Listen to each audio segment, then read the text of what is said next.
Hi everyone, this is Robert and welcome to IDG Live. This is an open Q&A. I will be doing open Q&As all the way through House of the Dragon on my usual Thursday slot. As is always the case on these things, we will be dotting around quite a lot. I've got lots of questions from my patrons. I will pick up all the questions I can from the chat as we are going through as well. Obviously, we'll have lots of questions about episode 1 of House of the Dragon, but we'll also cover anything else that you'd like to talk about that we cover on this channel. A Song of Ice and Fire more broadly, Lord of the Rings, whatever. So that's what we're going to be doing today. I will start out with the usual spoiler warning. That book spoilers are absolutely fine. The books have been out for a while. Show spoilers are not fine. In this case, we will be talking about what happened in episode 1, though. We can't do spoilers for episode 2, but in episode 1, we've all had a few days to digest it now, so happy to talk about that in absolute depth. So if you don't want to know what happened in episode 1, now is your time to switch away. Let's start with a question from, I think I had a question in the chat actually, for my people, saying, pretty sure that Alicent and Cole had been going on for quite some time. It's pointed out that he was supposed to be on duty when Aemond lost his eye too. Yeah, it's quite, we're not told how long this has been going on for. It's clearly a new revelation here. It's possible that it's been going on for quite some time. I don't think, for me, I don't think that when it started is the key point that they're trying to be making here. I think that they're trying to show us a lot about their characters through this. I've got another question here, actually, about Kristen Cole and Alicent. Diego Godoy saying, Hola, Robert, hola. Do you think Kristen Cole ever had feelings for Rhaenyra? Their hookup in the show seemed such a spur-of-the-moment kind of thing that I'm not convinced his hatred towards her was simply because he felt used by her or because he had feelings towards her. In the books, it was far less clear. And then a related question, does he have feelings for Alicent? Well, I'll sort of start on that second point, whether he has feelings for Alicent. I think where I'd started answering the previous question was that I think that the question is more about what this is showing us about their characters. There is not a coincidence, I think. In fact, one of the producers, if you look in the sort of behind the scenes mini episodes that they did for episode 1, you will see that they were specifically pointing out that where Alicent is now living is Rhaenyra's old apartments in the Red Keep. So where Kristen and Alicent are getting together is the exact same place that Kristen and Rhaenyra got together. And they even mirror a few of the different things that went on there, like where his cloak was and things like that. So they're clearly trying to show this link between what's going on between Kristen Cole and Alicent and what's going on between Kristen Cole, or what went on between Kristen Cole and Rhaenyra. And it's clear that they both have very strong feelings towards Rhaenyra, that they are taking it out, as it were, on and with each other. So I think that is the crux of what's going on there. Whether that is or develops into a proper relationship with Alicent and Kristen Cole, if it does, then that's quite a toxic basis for a relationship, it has to be said. So how long it's been going on for, I mean, it's possible that we'll find out it's been going on for quite some time. The time compression they did a bit of time compression and a bit of time stretching in season 1. There were the jumps between some episodes, but also quite a few events were all squashed together in some of the episodes. That kind of gives me the feel that maybe this is a more recent thing. But as I say, I don't think, in terms of the character development, I don't think that's one of the huge issues for me personally. Michelle Ramo saying, what a great week to be a Westerosi.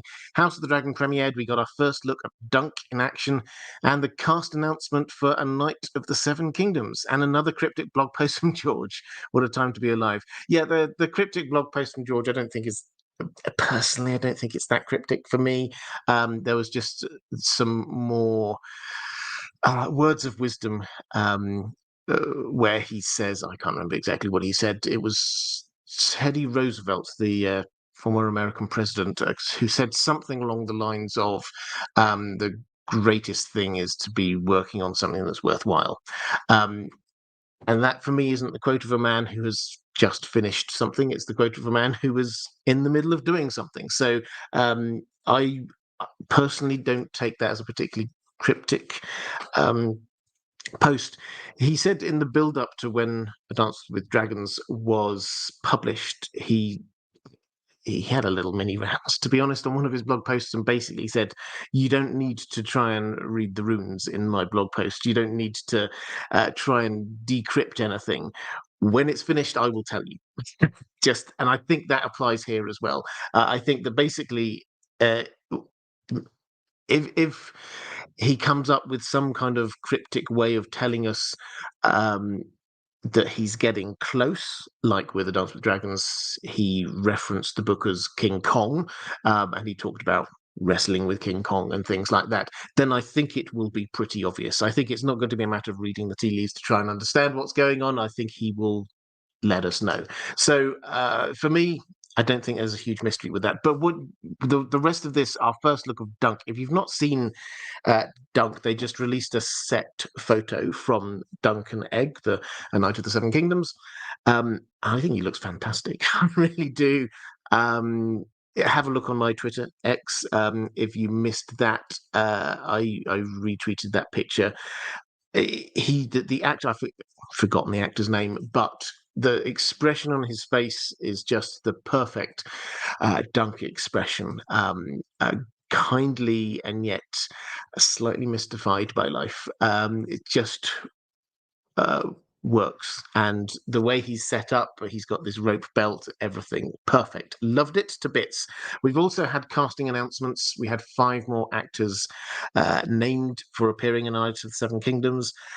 They are, I mean, I know some of the actors, they're good actors, and in particular the actor who is playing Aerion Targaryen looks just right for me. I didn't see it, but the True Detective Night Country, whatever it was, apparently he was in that, and apparently he was excellent in it. So very promising indeed. And yes, House of the Dragon, I'm sure we're going to be talking about that quite a lot today. Martin S saying, hello, Robert. Hi there, Martin.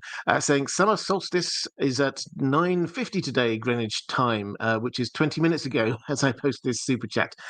Yes, yeah, so that's sundown today. And yeah, it was light. It's a bit weird here. So I don't know what time it is wherever you are in the world, but when I do these live streams, I start at 10 p.m.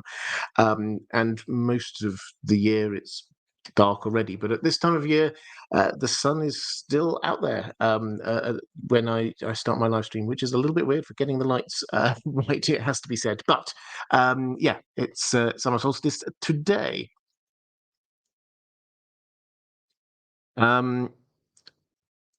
And Maura Lee, hi there, Maura. Good to see you as well. Just a show of love and support. I love House of the Dragon's title sequence with the tapestry. Loved also being able to see Winterfell and the Wall. Least favourite scene was Blood and Cheese. That was hard for me to watch. Yeah, we will definitely be talking about all of those things as we go through this. But Blood and Cheese, regardless of what you thought about it, then it was hard to watch. It was not easy TV. Madeline Tyrell-Dayne, just finishing off the Alicent and Kristen thing here, saying, asking, how do you think their relationship will affect or alter the story moving forward? And I think the answer is not huge amounts. And I don't mean that in a way that this isn't good character development. I think this is really interesting character development, and I think that it shows us a lot about what's going on with both of them. But the story should be taking Kristen Cole out from King's Landing at some point in the next few episodes, and that should therefore be the end of what's going on with Alicent. So I don't think this is going to make a huge impact, unless this plays in somehow to the motivations for what he does going forwards, or the motivations for what she does going forwards. But as I said, I think that for both of them, this is not about the other person. This is more about Rhaenyra. Commander Ray saying, Helena, throughout the first season and this first episode of the second season, has displayed a behavior that perfectly matches someone who has autism, including her frozen fear and lack of screaming during Blood and Cheese. My question is, do you think that this could recontextualize how we view dragon dreamers and the madness of most Targaryens, not counting the Mad King, as autism spectrum disorder? As autism spectrum disorder is tied to genetics and can be inherited, much like the supposed dragon bonding gene. Hashtag mental health awareness. Well, I'm always in favor of raising awareness on mental health issues. I don't think I'm qualified to talk about the extent to which Helena herself is showing any signs of that, although I think most people see that there are some elements there that are very reminiscent of autism. I don't think the implication is that this is the case for other dragon dreamers. So we already know, we've seen Viserys, who was a dragon dreamer. He had dragon dreams, and we know Daenerys has as well, and Maester Aemon had dragon dreams. So they don't seem to have the same sort of personality traits as Helena. Helena seems to be different in that she seems to be almost always dragon dreaming from what we've seen on the TV show. In the book, we don't know. In the book, then she is described as simple or not very aware of what's going on, quite disparaging kind of terms. I think the twist on the TV show is that she isn't like that. Actually, she is just almost always in some kind of dream prophetic world. It's hard to find many instances in the show when she clearly isn't. It's worth a video at some point, I'm sure, but you can go through season one, and almost every single time when she's there, she's saying something or doing something that could be interpreted as prophetic. If you missed it, again, in the Inside the Episode kind of mini episode they did, they showed her room, pardon me, including the walls. And on the walls, she's scribbled things, she's drawn things on them. And some of them are clearly references to what's going on here. There's a rat, but also there are a couple of ones which might be kind of hinting about what's to come. So it's probably worth, if you want a deep dive, go in and have a look at that. Try and find a still of it, and just go in and see what is on that wall.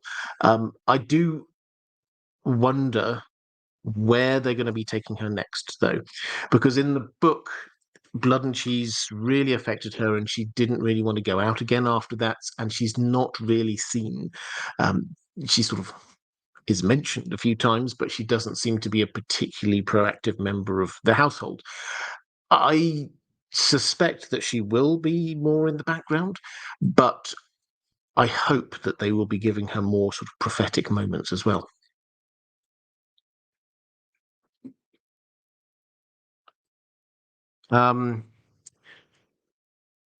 Let's go to Maura Lee. You were here a moment ago. Maura, I've got a question here from you saying, in the beginning of the first episode, we see Jace visiting Cregan Stark on the wall, where they made the Pact of Ice and Fire, and Cregan promised some of his men to help in Queen Rhaenyra's cause for the Iron Throne. Jace may not have been told about the prophecy that his grandfather told his mother.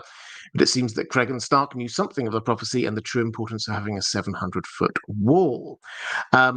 So could you elaborate a little bit more on the importance of the wall and the role of the Starks in helping to man it? Well, in terms of the one thing I'd want to mention here, which was new for the TV show, was the very first thing we saw, which was this kind of lottery at the beginning of each winter. We hold a lottery, and 1 in 10 men goes to guard the wall, and this is seen as a great honor, etc., etc., etc. We haven't heard of that before. That seems like a new thing. And so the immediate question the two questions are, how long has that been going on? Because the wall's been there thousands of years. And when did it stop? Because there doesn't seem to be any mention of it in A Song of Ice and Fire. Now, it's possible that this is just a thing which happened, which did carry all the way through to the time of A Song of Ice and Fire, and then Winterfell got burned down, and Bran had gone, and Maester Luwin had gone, and the Starks weren't there, so it did not happen for that reason. But because it's not mentioned and nobody talks about it, and there don't seem to be many people on the wall who are there greeting Jon and saying, "Hi, I'm a member of the Stark household who joined into the wall." That doesn't seem to be the case. So at some point between the Dance of the Dragons and the present day, that tradition stopped. And I think we're left to speculate on when and why that happened. As for how long it's been going on, the implication is that it's been going on for a very long time. And this is perhaps part of the reason why the wall had a large number of Night's Watch people up there, and then the numbers dropped significantly after the Dance of the Dragons. We're told that when Aegon launched his invasion, there were 10,000 members of the Night's Watch. By the time we get to the story of A Song of Ice and Fire, that's down to less than 1,000. Now, we're told that immediately following the Dance of the Dragons, a few huge things happened. There was wildlings took one of the Queen's Gate. There would have been big casualties there. There was a really harsh 7-year-long winter, which would have cost them a huge number of people as well. I think they even said a third of their number were destroyed, were killed during that winter, but simply through cold and hunger. And then there was another wildling invasion, and they had a big battle there. They lost a few more men. Probably their numbers halved immediately after that. Now, if on top of that, you then no longer have them being topped up at the beginning of each winter by the Starks, and 1 in 10 members of the Stark household, it's not very clear how broadly the Stark household is drawn, but that could be anything up to dozens of people, maybe, every time we get to a winter. This is a significant amount of people, and over time, that will have all added up. So what we're looking at here is another possible cause for the decline in the Night's Watch population.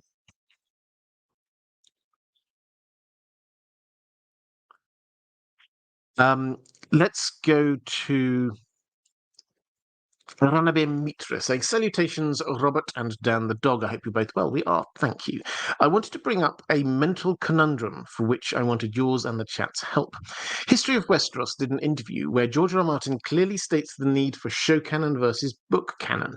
I personally feel that this is a ploy for him to distance his work from the Game of Thrones show by Dan and Dave, but House of the Dragon has me terribly confused because whilst they have show-specific adaptations, they are largely very consistent with the books, but issues come up related to Aegon the Conqueror. Related to Aegon the Conqueror going to the wall with Torrhen Stark, Jaehaerys and Alicent both seeing their dragons refusing to cross the wall, Daenerys the Dreamer being Balerian's first rider, and so on. So for House of the Dragon, are you merging show and book canons and classifying the above cases as the Maesters not recording these in history, or are you separating these into show/book canon like we did before? My head is more and more pushing towards merging the two canons purely because that is what George R. R. Martin would want as a target and end state for his lore. Okay, interesting question. For those who didn't see it, this was may well have been a couple of years ago now, actually, just after House of the Dragon season one. History of Westeros did an interview with George R. R. Martin, which I've said before, I will say again, I think is one of the most important interviews from a nerd perspective, understanding his mind that we've had with George R. R. Martin. One of the things which came out was this teasing out of how he sees the law. And he said, in his mind, there's two bits of law. There's book law. That's what he controls. He writes the books. He's the person who decides all of that. That's all his. And then show law. And show law, he has some input, obviously, but that he doesn't own that ultimately. That is owned by the showrunners of the different shows, which started out just being Dan and Dave, but now we've got Ryan Condal coming in, and we've got the Knight of the Seven Kingdoms appearing. We've got perhaps even more spin-offs happening at some point soon. So that's going to start getting increasingly disparate. And George R. R. Martin said that he viewed himself as having two roles in this. Role number one was to try and make sure that all of those TV shows stick as closely as possible to book law. The second thing, he felt it was his role to make sure that all of those TV shows stayed as close as possible to each other. Now, they had an interesting conversation following on from that, where Aziz Nasher sort of gently pointed out that that doesn't have to just be his role. Maybe some other people could help take that on. And he seemed to accept that point, in theory at least. But that's clearly where his mind is. There's book law and there is show law. And he is trying to keep show law together. Now, what has happened here with House of the Dragon, most of the time, they've tried to show a path that events went down, whereas in the book on Fire and Blood, they showed a few different possibilities. This is written as a history book with one source suggests this, one source suggests that, and we, the reader, are left to make up our own mind.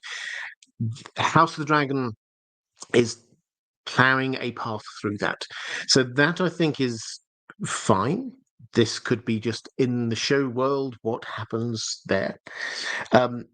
What is specifically happening is that they are making some often quite small but significant changes. Now, you listed a few there. They came thick and fast in that first Winterfell, or not Winterfell section, so the North section. The 1 in 10 people from House Stark. This is an adding to the law. This doesn't seem to contradict anything in the books. But then we get the Jaehaerys and Alicent. We're told that both of their dragons didn't want to cross the wall. From the book, it seems very clear only Alicent was at the wall there. Now, that kind of thing could be considered, well, this is clearly changing against the book law, but then you can always go back and say, but the book law we have there is Fire and Blood, which is just a history written by the Maesters. That doesn't record that Jaehaerys was there, but perhaps he did go up some other time. And it's just not recorded in that book. It's possible. So I don't think these things necessarily have to be held as complete breaks against the book, where where King Torrhen Stark knelt is an actual change. It has to be said. But most of the time, most of those changes, you could just say, okay, they're just adding to the law, or they're just weaving their way through the cracks of an historical account. So, is George R. R. Martin trying to bring the two together? Yes, he definitely is. He is trying to bring the show canon and his book canon, as close together as possible. But he is also allowing and sometimes encouraging extra little droplets to get going in there. So the prophecy, Aegon's prophecy, for example, that got the thumbs up from him. It's not in the book canon yet, but it will be, is the very, very clear implication.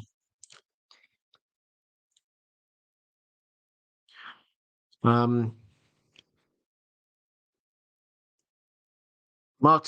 S. saying, how does the day-night cycle function in A Song of Ice and Fire? Does the planet rotate in the same direction as Earth, meaning the sun rises in the east? Why would the King's Landing, what would the King's Landing Lannisport time difference be? Interesting. The answer to your question is that yes, it does go in the same way. So the sea to the west of Westeros is the Sunset Sea. That's where the sun sets. So it rises in the east and sets in the west. As for the time difference, well, that's probably advanced science beyond me. I suspect somebody would have done that. But it's not between King's Landing and Lannisport. I mean, I think they would, by our sort of Earth standards, they would probably both be in the same time zone, if they had them. If you look at the map, I don't have the map up, but if you looked at the map of Westeros and Essos, you would see that Westeros is very tall, but it's actually quite thin. Essos stretches a huge long way, and then the Sunset Sea stretches a huge long way the other way. So, given the fact that it takes, and you can get across there in by travel, it's a few hundred miles basically, which should be just within the one time zone.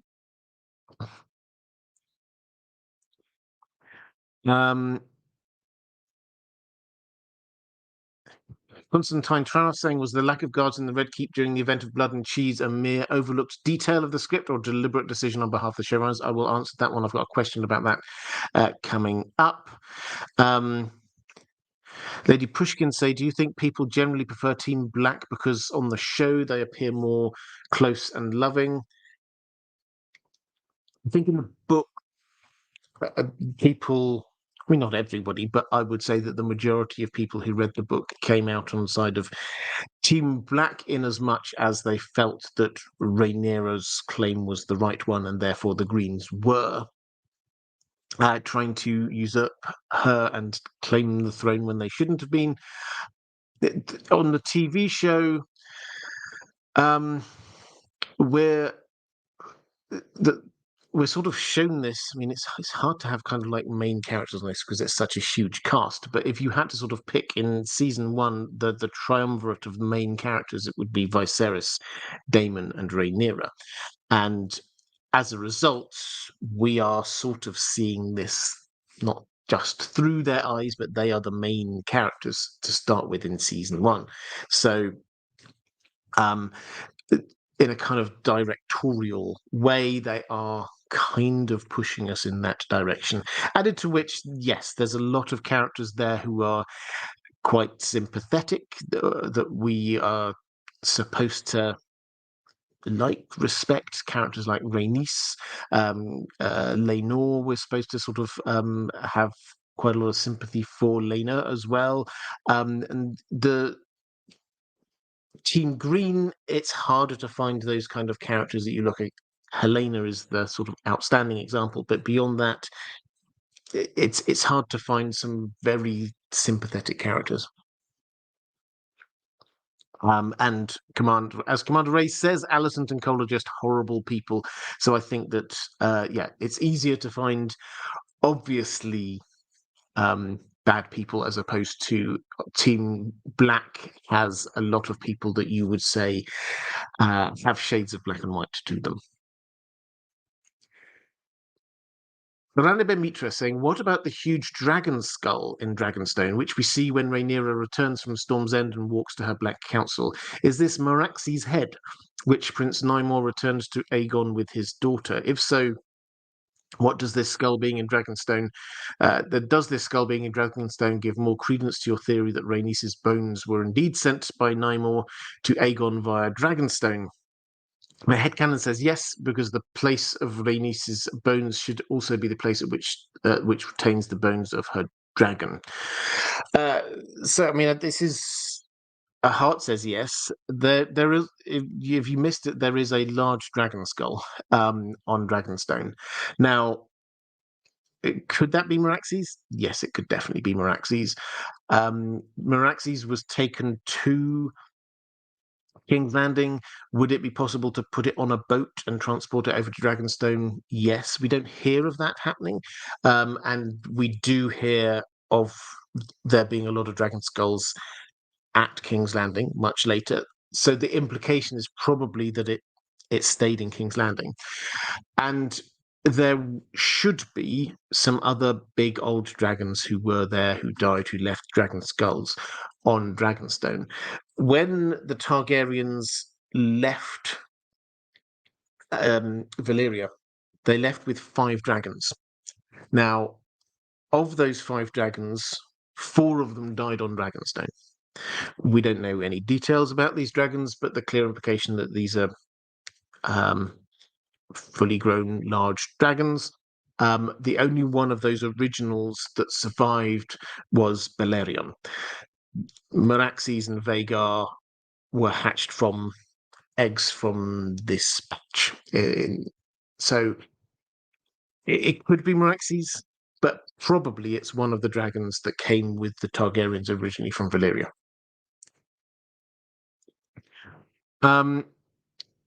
Username redacted. That's very generous super chat. Thank you very much. Saying the change of children in Blood and Cheese from the book is more fitting thematically, as it now sets Aegon up to mirror Viserys' succession crisis. If he is forced to name his daughter heir, he admits Rhaenyra's claim is legitimate and undermines his own claim. Yeah, so this is an interesting one. We have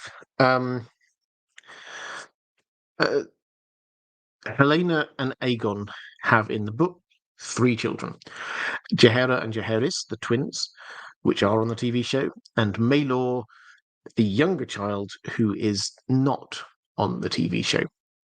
Now, a quick clarification here before we get into that question there, which is Ryan Condal, when he has talked about this, has said on this and the show timeline, Maelor is not yet in the timeline, which implies that maybe Helaena is pregnant, maybe she will have a baby during the show. So I think Maelor will exist, but obviously they didn't have him there for Blood and Cheese. Now that has knock-on effects with Blood and Cheese, which we will talk about in just one moment. And the reason for that, I should just say, this is Ryan Condal's reason, is that the last few episodes of season 1, they had to sort of squash events together, which meant that there simply wasn't time for in-world time for Aegon and Helaena to have both the twins and then another child afterwards. So they had to just sort of let that one go for the time being and take that as a consequence of what they did in order to make season 1 work as a season. So feel free to decide whether you buy the logic or not, but that is where we are, why we are where we are. In terms of what you said with the succession, yeah, this is fascinating because Jaehaerys, Aegon's son, was his heir, and much was made of it in episode 1, bringing him to the small council. This was him sort of overcompensating for the fact that Viserys didn't seem to ever do that with him. Viserys did do that with Rhaenyra. Here he is, bringing his son into to the office with him, show him how to run the kingdom, the 7 kingdoms. The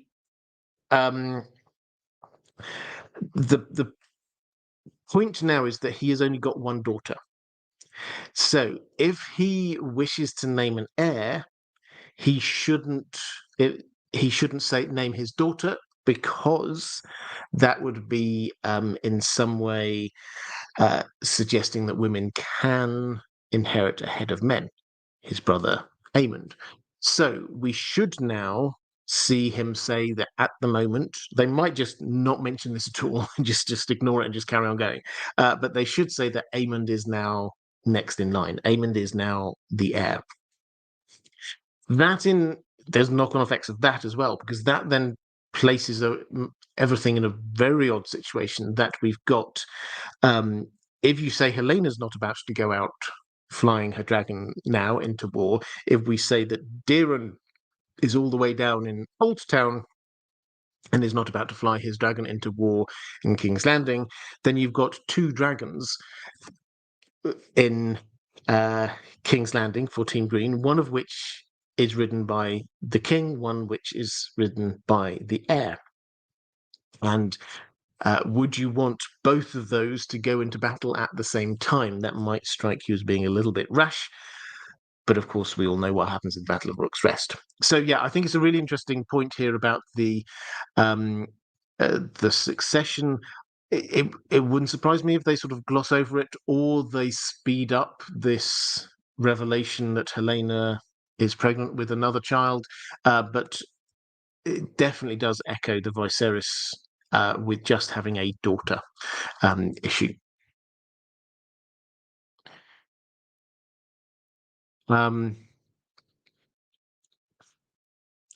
Martin S. Laris Strong must be one of the absolutely worst people, even on Team Green. Yeah, he definitely is. So it's very hard to find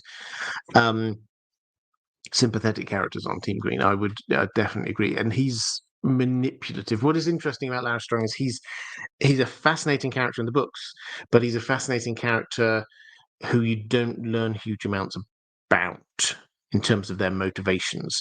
Here we're seeing a lot more of what he does. So we're getting to understand a lot more about who he is and what his motivations are.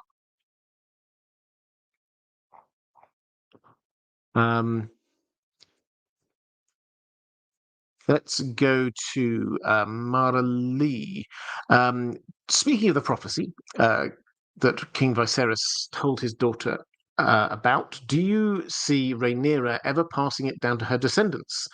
Or do you think it will die with her at her death? The show made such a big deal about the prophecy. It would seem a shame not to see her daughter pass it on to her heir. Yeah, so I think we have to see her passing this on to Jace. It's possible that she did already, but we didn't see it. And I think that they would make it a thing because this is one of the key themes that they've got coming out from this TV show. So my expectation, I don't know, but my expectation is at some point in the next few episodes, we're going to have Rhaenyra sitting down with Jace and then her telling him this Aegon's dream, and her thinking that's it, I've secured this for the next generation, and then obviously Jace will die, and then she'll have to go, okay, well, who's my next heir? And then, oh, I can't pass it on to him. What about my next heir? That's the kind of deal that we've got going on here, is that we should see Rhaenyra growing increasingly concerned that she has not passed this down to the next person. In fact, it wouldn't surprise me if part of the drama we have at the very end is she's there just about to die with her very young son, thinking to herself, I haven't passed this on. Is this going to end here? And us wondering, does anyone else know this? Has this passed on in some other way? So yes, this will definitely. I'm sure this will be picked up. She will pass it on to Jace. The question is he going to pass it on to anyone? Username redacted, saying, "Will we see the Veil this season?" Yeah, we've seen pictures of that in Lady Jane Arryn. We've seen pictures of, and also there's, if you look at the coming this season trailer that they did after episode 1, then you will see that there's a couple of shots there that look like they're probably the Veil. There's one, they've got a couple of dragon eggs in those kind of incubator thing, whatever they are. In the books, they took some dragon eggs into the Veil. So I suspect that's what's going on there.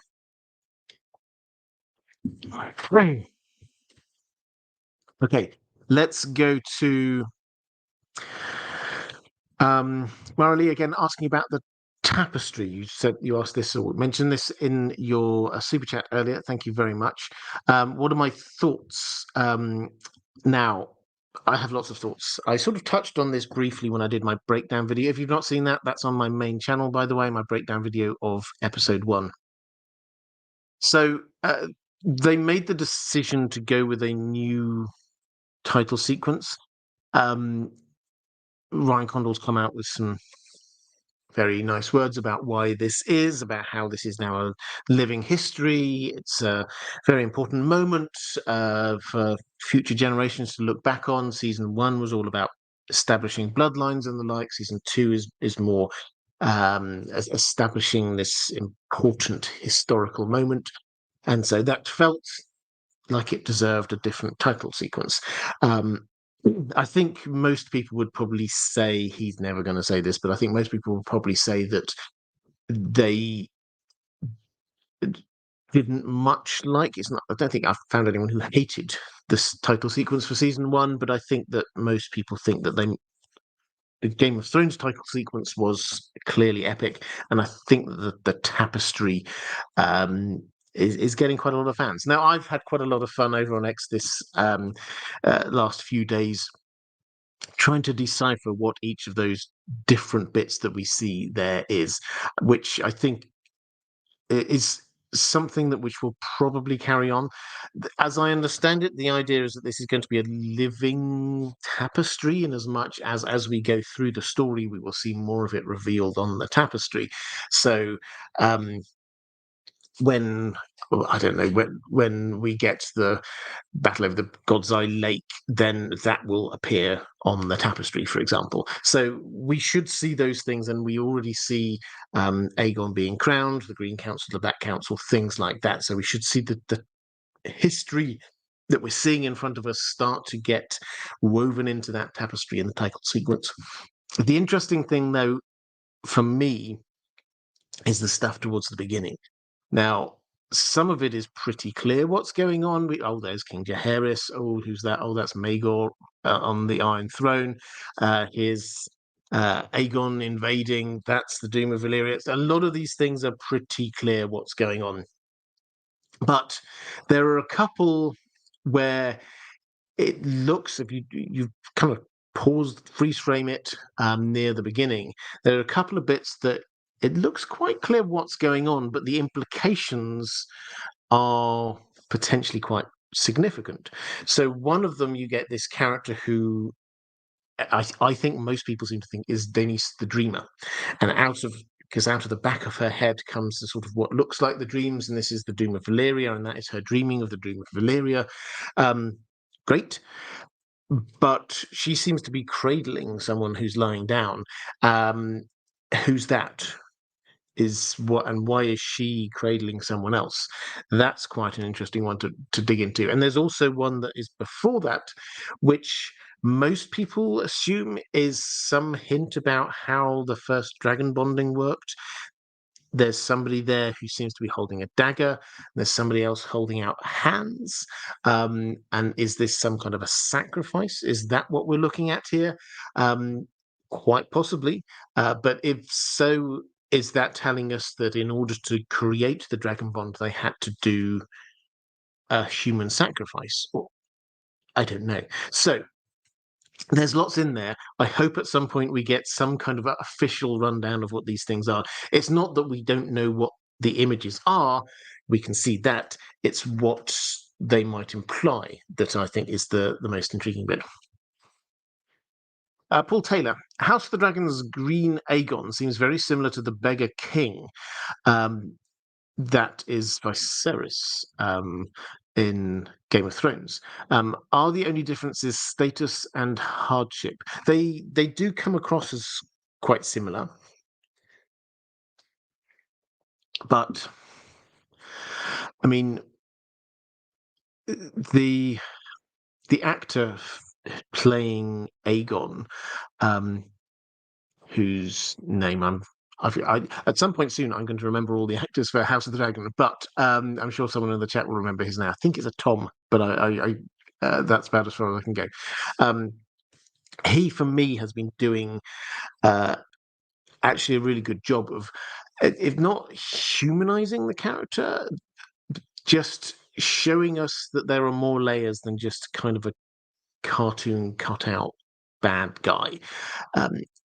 He certainly seems to. We see him there drinking with his buddies. We see him having debates with his friends about what monarchy he should be having. We see his first instinct seems to be providing the small folk with what they want. Is that him just thinking, oh, I really should keep them on side, or is that actually caring? I think we're left to assume which of those that is. But there is another layer under there that with Viserys we didn't ever really see. He was so obsessed with what he thought was his, that led him to terrible things. Aegon is only just trying to understand. He's grown up with all the privilege, but he's only now growing to understand what this being a king thing is about. If you remember him back in season 1, he didn't even really want to be king.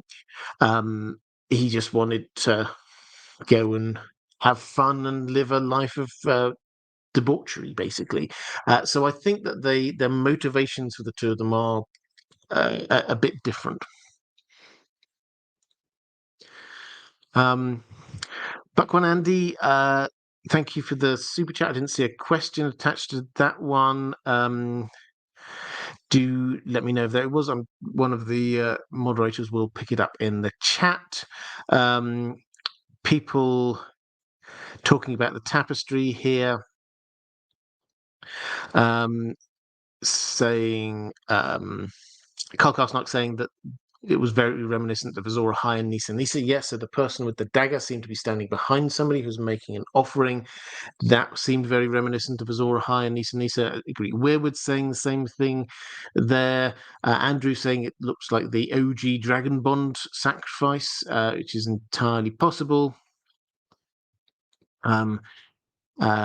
So yeah, we've got a lot of people. Tom Glyn Carney, thank you very much. That Alf Torren, that's his name, the actor who plays Aegon. Okay, let's go to a question from Rasla. So, good day, Robert. Hope things are well. They are, thank you. While I love the inclusion of the fact that Jaehaerys and Alicent's dragons wouldn't cross the wall, that's created a continuity error, as all 3 of Dany's dragons crossed the wall without issue. Yeah, so this is one of the things that we do have to deal with here. So Dany, on the Game of Thrones TV show, her dragons just seem to happily fly over the wall. Here it was made very apparent that those 2 dragons, Vermithor and Silverwing, refused to. And that is... So, in the book, Silverwing refused to. And Alicent tried 3 or 4 times. She tried to make her dragon fly over, and just each time it was a no. And she wrote to Jaehaerys to say, that troubled me then and it troubles me now. So this seems to be more than just a I couldn't really control my dragon thing. There was something that troubled Alicent about that. So yes, I do like this, adding this in here to the show lore. I don't mind adding this in that this was Jaehaerys' dragon as well. I think that underlines the issue. The fact that this contradicts what happened in Game of Thrones is potentially an issue. I suspect, and we should try not, or we should hope this doesn't happen too often, but I suspect this is just one of those things where you just have to kind of look the other way and say, this may well be them trying to rectify what happened in Game of Thrones. That episode, the Beyond the Wall episode, was an episode written by the showrunners. George R. R. Martin was not at all involved in that, and they have very specifically and openly said that they decided lots of these different things. They tried to it was their decision that the dragons should cross the wall. It was their decision that one of them should be killed by the Night King. It was their decision.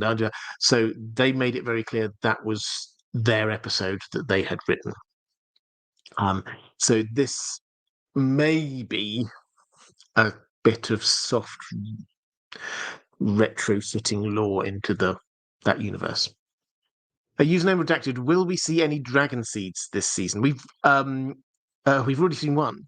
At least we assume we've seen one. The smith who appears before Aegon on the throne and said, "Oh, it's really hard at the moment. All these materials. It'd be really good to get some money up front to help us with that during this time of war." And then Aegon says, "Yeah, sure, not a problem." That was somebody who's called Hugh, and he very clearly had silver hair, and we have seen him in the trailers as well over on Dragonstone. That is Hugh Hammer. The interesting thing is, how is he going to get from where he is, and why is he getting from where he is to Dragonstone to become one of the Dragon Seeds? We also, I think in one of the trailers, we did get a very brief shot of the Dragon Seeds sat around a table, not nettles, which is one of the things that a lot of people have been slightly uncertain about. But yes, we will definitely see the Dragon Seeds this season at some point. My guess is probably the second half of the season.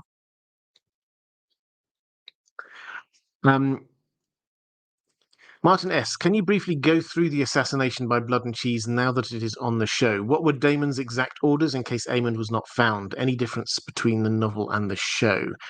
Yes, let's do Blood and Cheese now. I think this is worth doing. I will wrap this up with some questions from my patrons, so I'll try and answer all of them. Rassler was asking about my thoughts. I understand it's the choice to tame down the scene.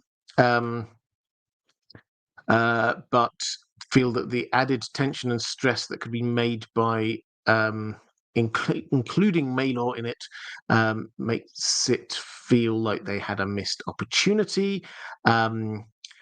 Maura Lee's also asking what I think about it compared to the book. Paul Al-Gaib asking how I felt.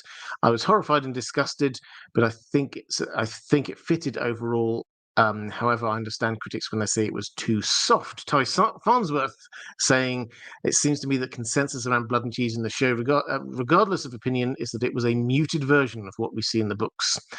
My take was that the director chose to portray it from Helena's perspective and her hyperfixating on the task of escape rather than focusing on grief.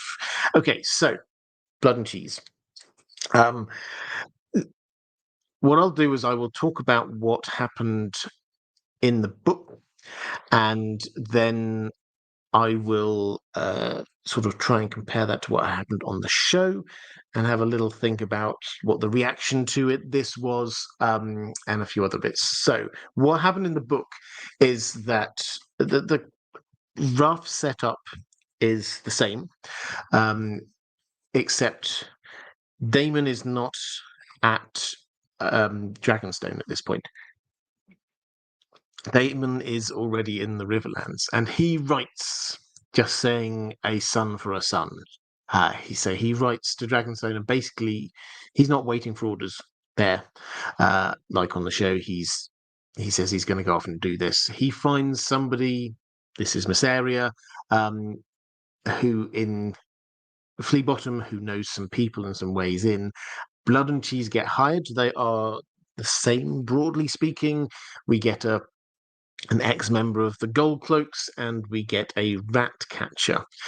And they are hired to go in, and their orders there, where there's some speculation maybe they were there originally supposed to be going to try and kill Aegon, but they do certainly seem to know where they're going and what they're doing.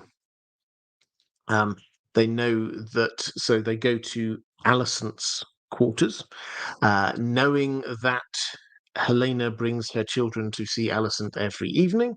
And so Helena comes in, with her children, and that's the moment at which they pounce. And it's a lot more kind of psychologically gruesome. So, content warning here, I guess. So it's a bit more psychologically harrowing, that they say to Helena, choose which a son for a son, one of your sons has to die. Choose which son is going to die. And she chooses Maelor, her youngest son. She doesn't say why, but the clear implication is that it's not the heir, it's the youngest one. A horrific thing to make a mother choose. Then Blood and Cheese just laugh, and they say to Maelor, remember this, your mother wanted you dead. And then they killed Charis. So that's what happens in the book. And then they kind of escape. They find blood, but they don't find cheese afterwards. So that's what happens in the book. It's really horrific, really horrible. On the show, they have changed this a bit. So the clear instruction from Rhaenyra, in fact, the only line she says in the entire episode was, I want Aemond. And Daemon interprets that as, I have to go and send an assassin in to kill Aemond. He gets Blood and Cheese and says to them, go and kill Aemond. They ask him, what if we can't find Aemond? And then it pans away. Now, this is something they did a couple of times in season 1 as well. On this occasion, the showrunner said, or the director said, that they just really loved Matt Smith's look when asked if we can't find Aemond, what do you want us to do? And Matt Smith just gives this stare at them. The director said he thought that was a great way just to end that bit of the scene. So we don't hear exactly what his order was. This is something they did a couple of times in season 1. For example, with the air for a day thing right at the very beginning of the season. How did Daemon toast the air for a day? We don't actually see it. We just hear about it reported afterwards. The camera cuts away, so we don't actually see it. I think this is deliberate in order for us to be left guessing about how culpable we should find Daemon for these kinds of things, but he definitely did order the assassination of Aemond. What follows, and the clear implication is he said to them, a son for a son. So at the very least, they took from that they should kill a Targaryen prince. Whether he said it in those words or not, it's not clear. But that's what they took from that conversation. What follows, though, is different from what happened in the book, in that in the book it seems to have been relatively well planned. Here, this was a lot more haphazard. So they didn't even check to see whether or not Cheese knew his way into the royal apartments or knew his way around the royal apartments. Turns out that he didn't know his way. And so they were just like blundering around trying to find stuff. And they also seem not to have spent that long looking for Aemond, it has to be said. The first Targaryen son that they could find that they could reasonably kill, yes, they wandered past Aegon, but they couldn't easily go over and kill Aegon. The first that they could easily kill, they did, and seemed to have just completely left Aemond alone. So there's a big those are the big differences. It's still horrific. But the psychological aspect to this is slightly less horrific. It's slightly toned down because Helena is just told, instead of just choosing which of her 2 sons should die and then having one stay alive, knowing that their mother had sentenced them to death. It's just a matter of which one's the son. So it's a slightly different psychological thing. So yes, it probably didn't have as big an impact as some of us had hoped for. I don't personally find it too disappointing. I think one of the things within the communities we've been expecting Blood and Cheese for such a long time and expecting it to be the equivalent of the Red Wedding on people who did not know the story. And with retrospect, I don't think it was ever going to be that. The Red Wedding was several seasons of build up and getting to care about these characters. Charis, it really is only that one episode where we'd seen the child. We'd seen him very briefly at the end of season one. We hadn't actually got this great personal connection with Charis in the way that we had with Rob and Kat and people like that. So I think it probably was asking too much for it to have that same level of impact on non-book readers. But I did quite enjoy the slightly shambolic aspects to it that actually felt quite real. Those two characters, they deliberately set this up to be, Ryan Condal called it like a heist, kind of a heist gone wrong kind of feel. We're following them through. We're trying to see where are they going to get to. Are they going to actually find Aemond? And we're always wondering what's happening. So yeah, I thought it was good. Perhaps not as good as I had in my imagination. So I hope that answers people's questions about Blood and Cheese. I put any more in the chat now. I'll try and talk about all aspects of this while we're here.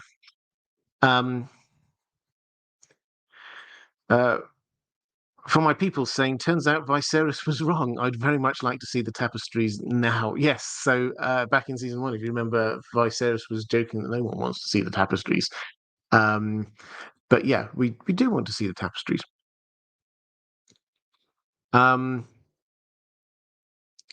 Fans Olo talking about the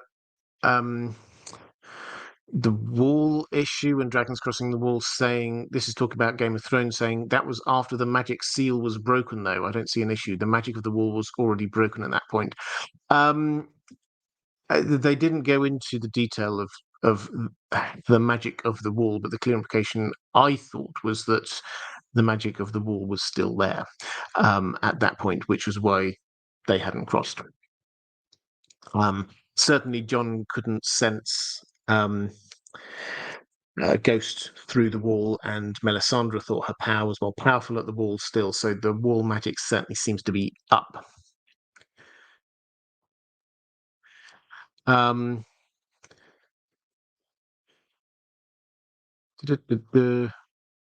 Let's go to Caius Ballerina. Do we know why Blood hates the Hightowers? No, we don't. The whole point about Blood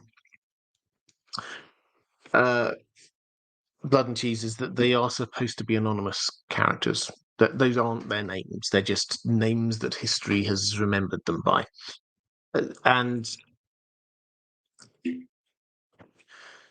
so why he doesn't like the Hightowers?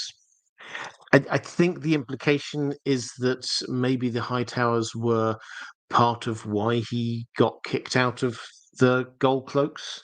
Maybe that was part of it, but we're not told for sure.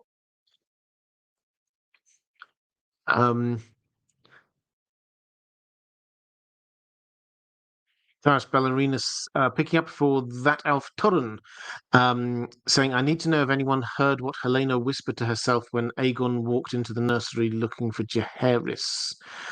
I did pick up on this and I've entirely forgotten. It was something prophetic. I can't remember exactly what it is, but if you, someone in the chat wants to let me know, I will happily let everybody else know. I think that's me caught up in the chat for the time being. Oh yeah, and Lady Pushkins and Andrew K also talking about the dog kick. Yeah, I would agree that I don't. I mean, and in case you missed it, blood along the way kicked Cheese's dog.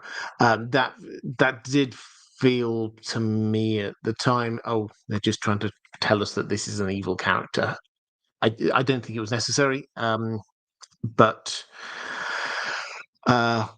yeah, it was there. I mean, I'm just a thing I don't have hugely strong opinions on, but I personally didn't like it that much.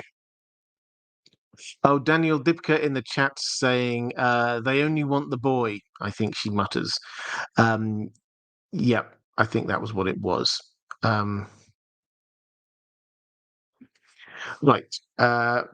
Bill Box on Murray saying, where in the story do you think this season will end? Do you see HBO greenlight season 3? So we have news on, if you missed it, on season 3, which is that HBO have officially greenlit season 3 already. This is very rare for them. Normally, they would wait and see what happens in terms of reception and viewing numbers and things like that for a show and then greenlight it. But here, even before the show aired, they said, yeah, season 3 is happening. And Matt Smith, who seems gloriously indiscreet about these kinds of things when probably he shouldn't be announcing them, has said that he will be back filming later this year. So I think we're looking potentially at 2026, maybe even spring 2026 for season 3. And the other half of your question, when will the season end, is a really interesting question. I've maintained from the start, if I were doing this, I would end the season when Rhaenyra takes King's Landing. I think that they're still roughly on track for that in terms of the speed at which they seem to be going through the story, but they could have that at the beginning of next season. The the bits that I don't know about, which might play into this, is not actually the events that we know about. It's the extra elements that weren't there in book that they've added in. So, for example, the the Alicent Rhaenyra relationship, they've really played up from the very beginning. Are they going to? We already know Alicent's already written her one letter. Is she going to write her another letter? Will Rhaenyra at some point reply to that letter? Are they going to make that a dramatic moment? Are they going to make? They could, if they are they going to build up Criston Cole even more and have his death be a dramatic moment to end the season? There will be some big, in the same way that season 1 ended with the battle over Shipbreaker Bay. There will be some big death or moment that they will end the season on. If I had to bet, I would still say the taking of King's Landing, but I couldn't be anywhere near 100% certain on that one. And we've got Jimmy's saying, did I see Cheese in the background throughout the episode? I definitely saw him. So he was there a couple of times. He's very near the beginning, and also during one of the scenes where in Aegon's there on the throne and people are coming asking for stuff, you see him walking across the background. So I thought they set that one up quite well.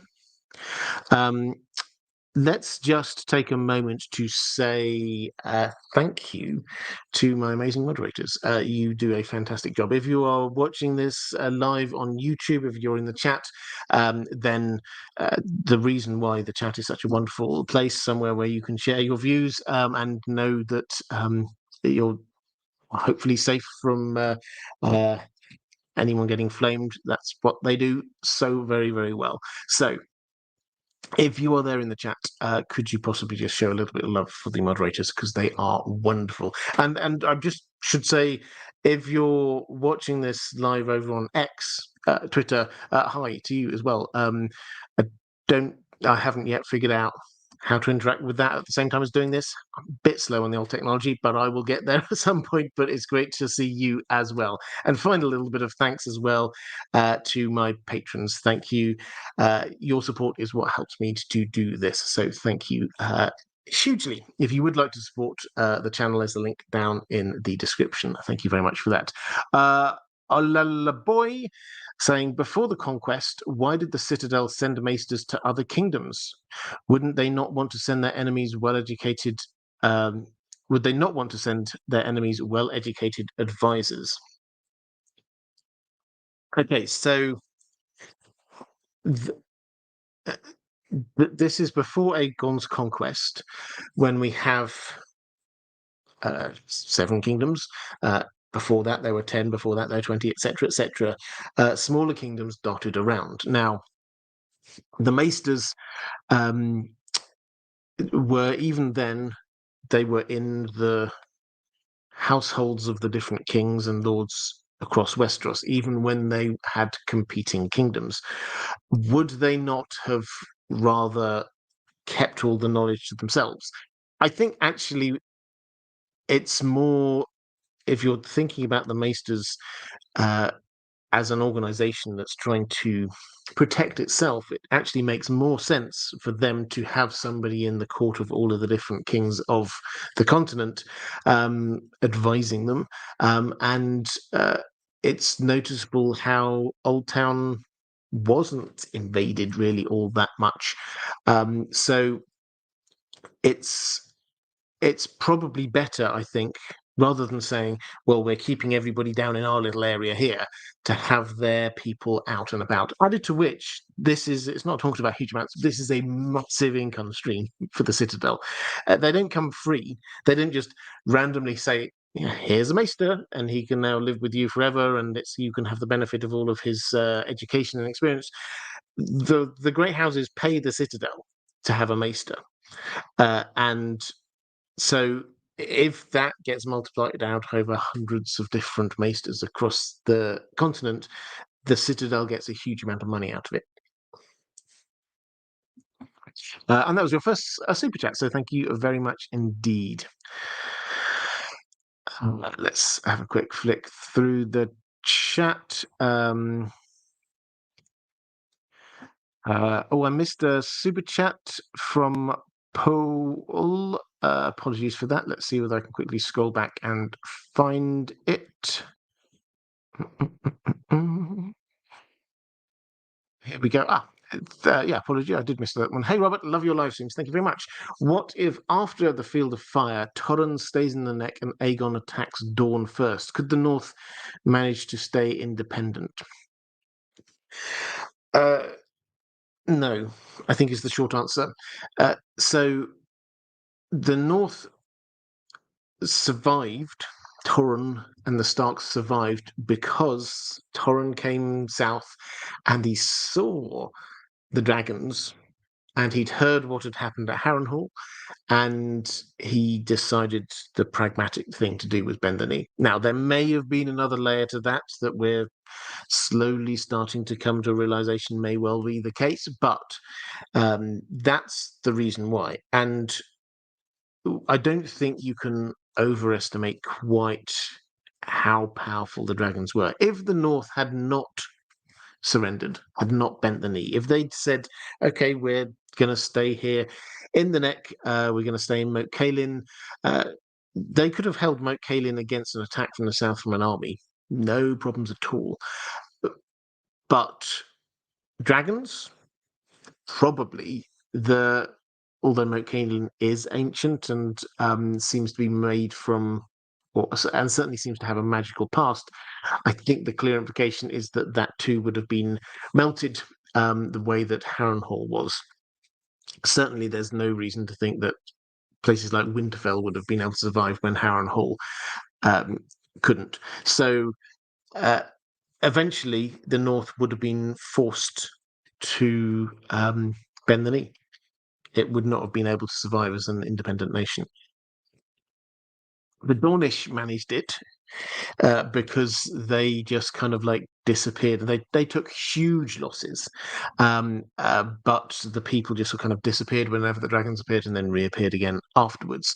That kind of guerrilla warfare that's going on there doesn't seem to be the thing that works very well in the north. Theoretically, they could have held out for a while, but in the long term, no, I don't think so. Reflective rambling saying, I'm holding out that maybe the reason we haven't seen Nettles is that she has a bigger role in next season. Yeah, absolutely possible. Nettles, I said I'll talk a little bit about Nettles, so let's do that now. The Nettles is one of the 4 dragon seeds. We have Adam Velaryon, we have Ulf White, we have Hugh Hammer, and we have Nettles. Now, what happened in the book is that you get the 3 that I've already spoken about. They claimed dragons that had already had previous owners. The implication is that those dragons were therefore easier to have a bond with because they were used to having a bond with a human in some way. Those 3 that happened relatively quickly. Nettles had a much longer approach. She brought a sheep every day to Sheepstealer, who was a wild dragon, effectively, a dragon that had never had a rider. She brought a sheep every day, slowly over a long period of time, gained the confidence of the dragon, and then formed the bond and rode the dragon. So we should have the 3 first and then Nettles later.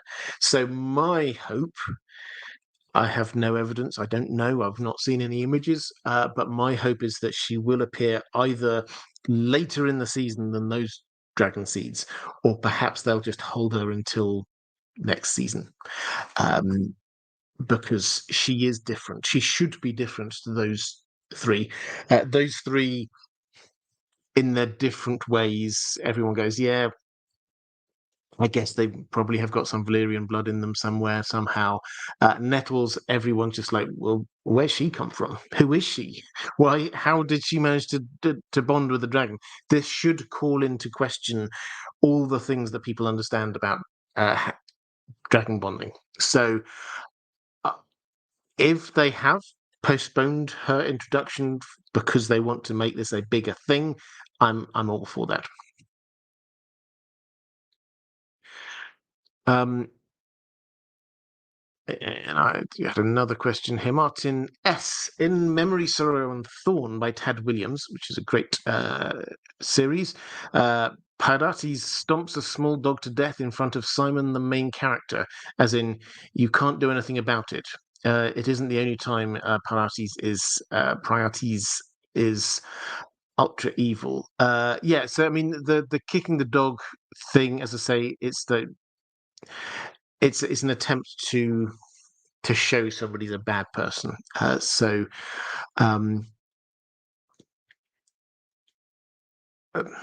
mean, the other thing I would add is in Memory, Sorrow and Thorn. I've not read that for a while. It is appropriate to sort of mention it here, Martin, as I'm sure you're well aware, because lots of people have noted similarities in terms of the background and the plot. They have a dragon bone chair there rather than having a chair made out of swords, but the principle is the same, and a lot of the plot points are quite similar. So people have sort of looked to that for kind of clues as to where this may be going. So it's definitely always worth having a think about that. I should probably reread them at some point. Reflective rambling, picking up question for April May, saying Corlys lied about that dagger being made for Jace. Corlys is wearing that dagger in episode 5. He lied. Why? I don't know. Is the short answer. I think this is one I will throw out to the chat. I've not analysed that. That's a good catch. this is one of those things I always try and be upfront about these things. I will not catch everything in each episode, and this is why having a chat is useful, because everybody can then pitch in and give the benefit of their knowledge and what they've spotted as well. So I'm very happy to share any thoughts on that one that come up in the chat.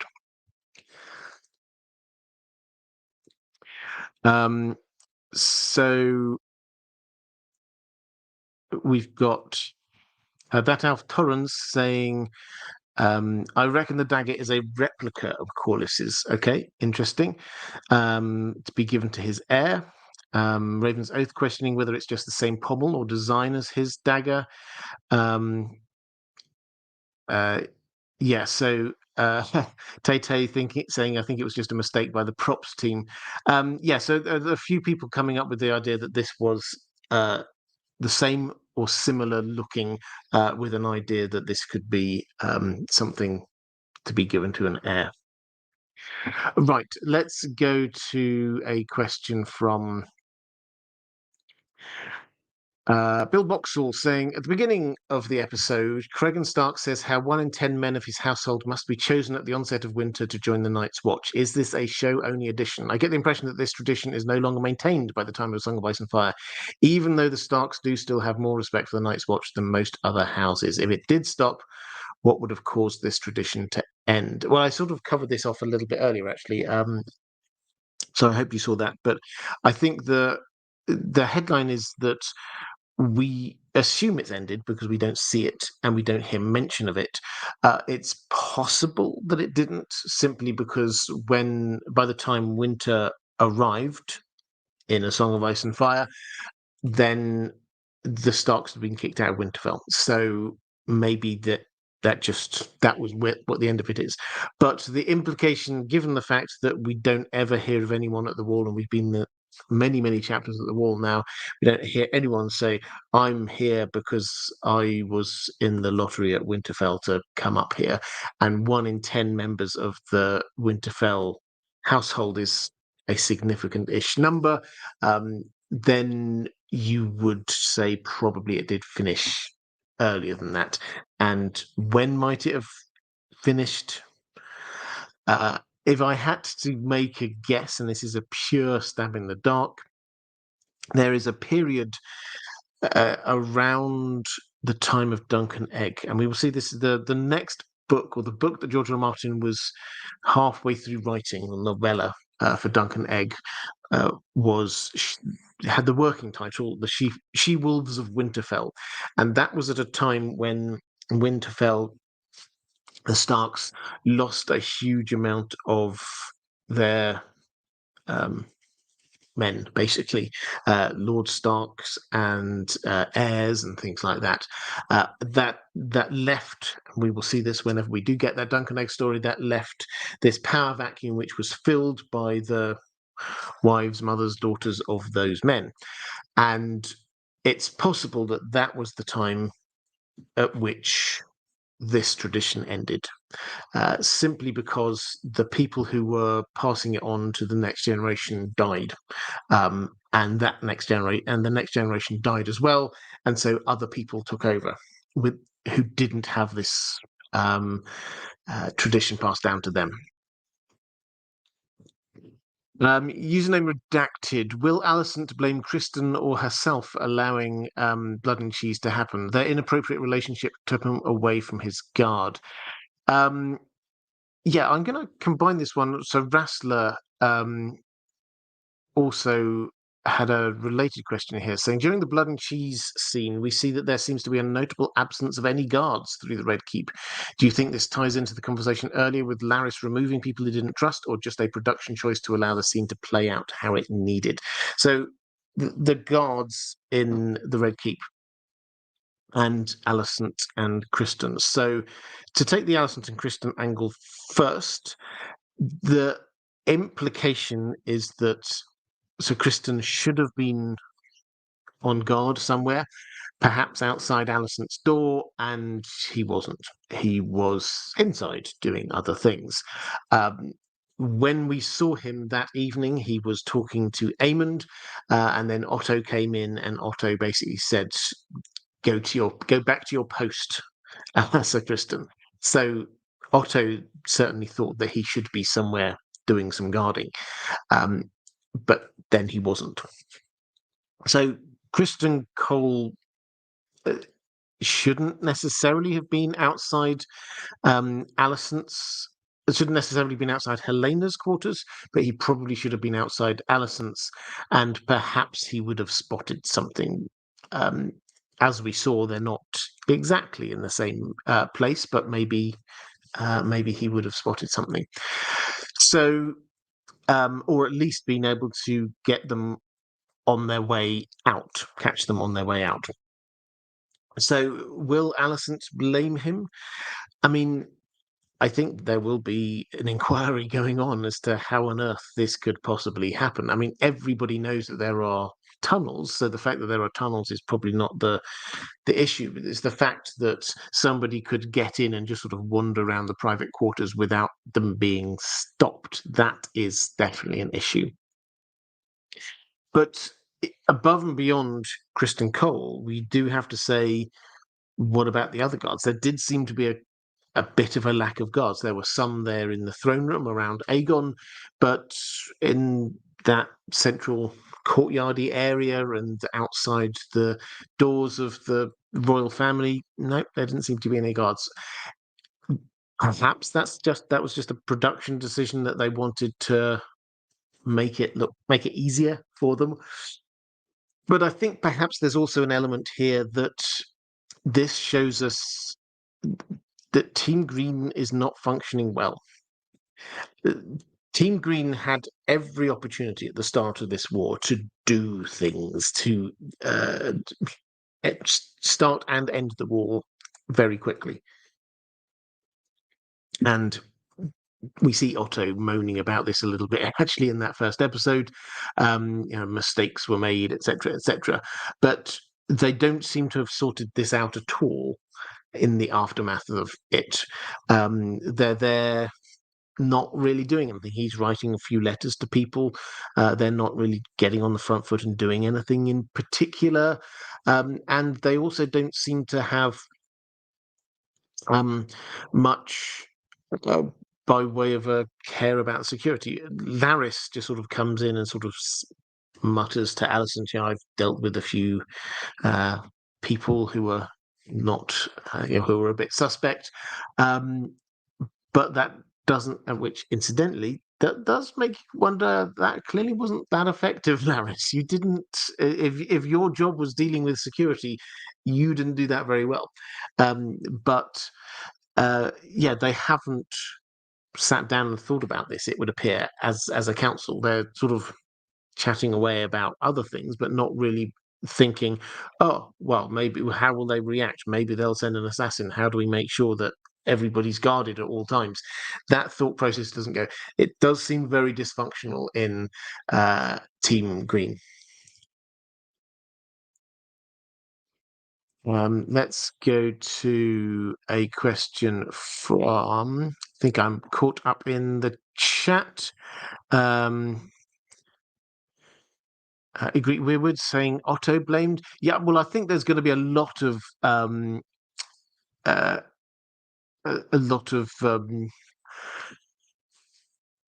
blaming going on across the piece. Aegon is going to go crazy. This much is pretty clear. We do know that at some point Otto will get fired. We do know at some point that Kristen Cole will become a Hand of the King. This seems to be, if this isn't the reason, then there will be more reasons coming along soon to add to this. Oh, Disputed Lands is in the chat. Hi there, Amanda. Great to see you. Disputed Lands, fantastic channel for covering Song of Ice and Fire. Do go and check that out. I'm sure someone in the chat will put a link in there. I think there will be quite a big blame game, and then there will also be how do we respond? And Aegon will be, I just want to kill them now.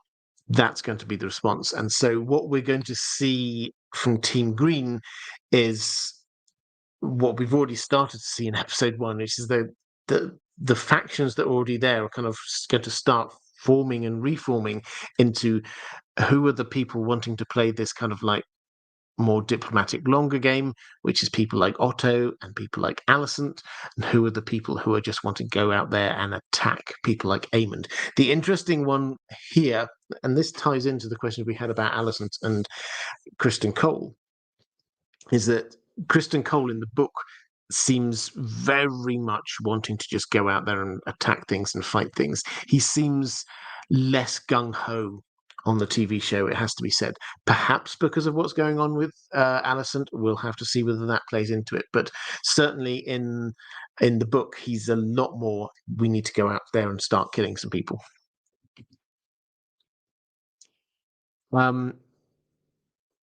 Charis Ballerina saying, George R. Martin said in a recent blog post that he's having a hard time with world building in The Winds of Winter. What world building do you suspect he's talking about? I don't know which blog post that is, I have to say. I can't remember him saying specifically that he's having a problem with world building. So I will come back to that next time if I can. If I find that and I have more detailed comments, I will do that. He has been struggling in the last year. It's pretty clear that there was no progress made during 2023 in terms of the page numbers. That doesn't mean he wasn't writing, but his style of writing is to sort of go off over here on a tangent, and then if that doesn't work, rip up that bit and start again and go off on another tangent over here. If that doesn't work, rip up. And it seems that he's probably gone off on a number of these different tangents, or perhaps gone back and rewritten some earlier chapters. So he will probably think that what he's got is in a better place, or he's exhausted a few of the possibilities of where he's going to go next, which is progress. But in terms of the actual number of pages written, seems to not to have increased. So that is certainly an issue in terms of writing. In terms of world building, as I say, I'm not entirely sure what the context there was. Let's go to a question from Raven's Oath, saying, good evening, Robert. As much as I loved seeing, good evening to you as well. As much as I loved seeing Winterfell again, I'm disappointed that Jason Cregan, that the Jason Cregan meeting happens at the Wall. I feel like that short conversation would have felt better in the Great Hall of Winterfell, and being at the Wall fully sidesteps Sarah Snow and possible dragon eggs being laid at Winterfell. I understand that they cannot touch on everything, but the absence of Sarah is a bummer. Your thoughts? George R. Martin, it's not George R. Martin, George R. Tolkien also says, salutations, Robert. Do you think we will get a small scene or flashbacks talking more about Cregan and Jacaerys in Winterfell? I'm curious whether you think we'll get any flashbacks or other, or whether Winterfell fell victim to a somewhat shortened season. Okay, so the Winterfell scene. Well, I'll start by reading actually, because I cut and pasted it here. Producer Sarah Hess said before the episode, this was to expect very little of Sarah Snow. She was asked about Sarah Snow. Our POV is the Targaryens, and our POV is split between King's Landing, Dragonstone, and then when Daemon goes to Harrenhal. We just don't have the eyes to really be everywhere at the same time. So, in that, I think we can see, and the hints are we're not going back to Winterfell, and we're not going to see Cregan again this time around. It's possible that maybe we will see some of the soldiers that he has promised to send down. Maybe they might start making an appearance at the end of the season, but I don't think we're going to see any more. I don't imagine we're going to get any flashbacks. We might get a conversation between Jason Rhaenyra where he fully debriefs her on what happened, because basically all we got was he sort of came in and started explaining what had happened, and then he broke down in tears about his brother's death, which was a really good scene, I thought, actually well acted by the two of them. But I don't think that we're going to see any more sort of footage of the North in this season. So that's a bit disappointing from the nerd perspective. I think that I certainly, and I know a lot of people were hoping for more, not least because in the book there are a lot of really juicy bits of gossip, is probably the best way of saying it, about what happened when Jace was at Winterfell. Now, for those who don't know, the Sarah Snow incident is this story that Jace fell in love with Cregan's bastard sister, basically half sister, and they fell in love and they married. And so when he heads back down south, he is married to her. It's scandalous. It would have been scandalous. He's already engaged to be married to Baylor.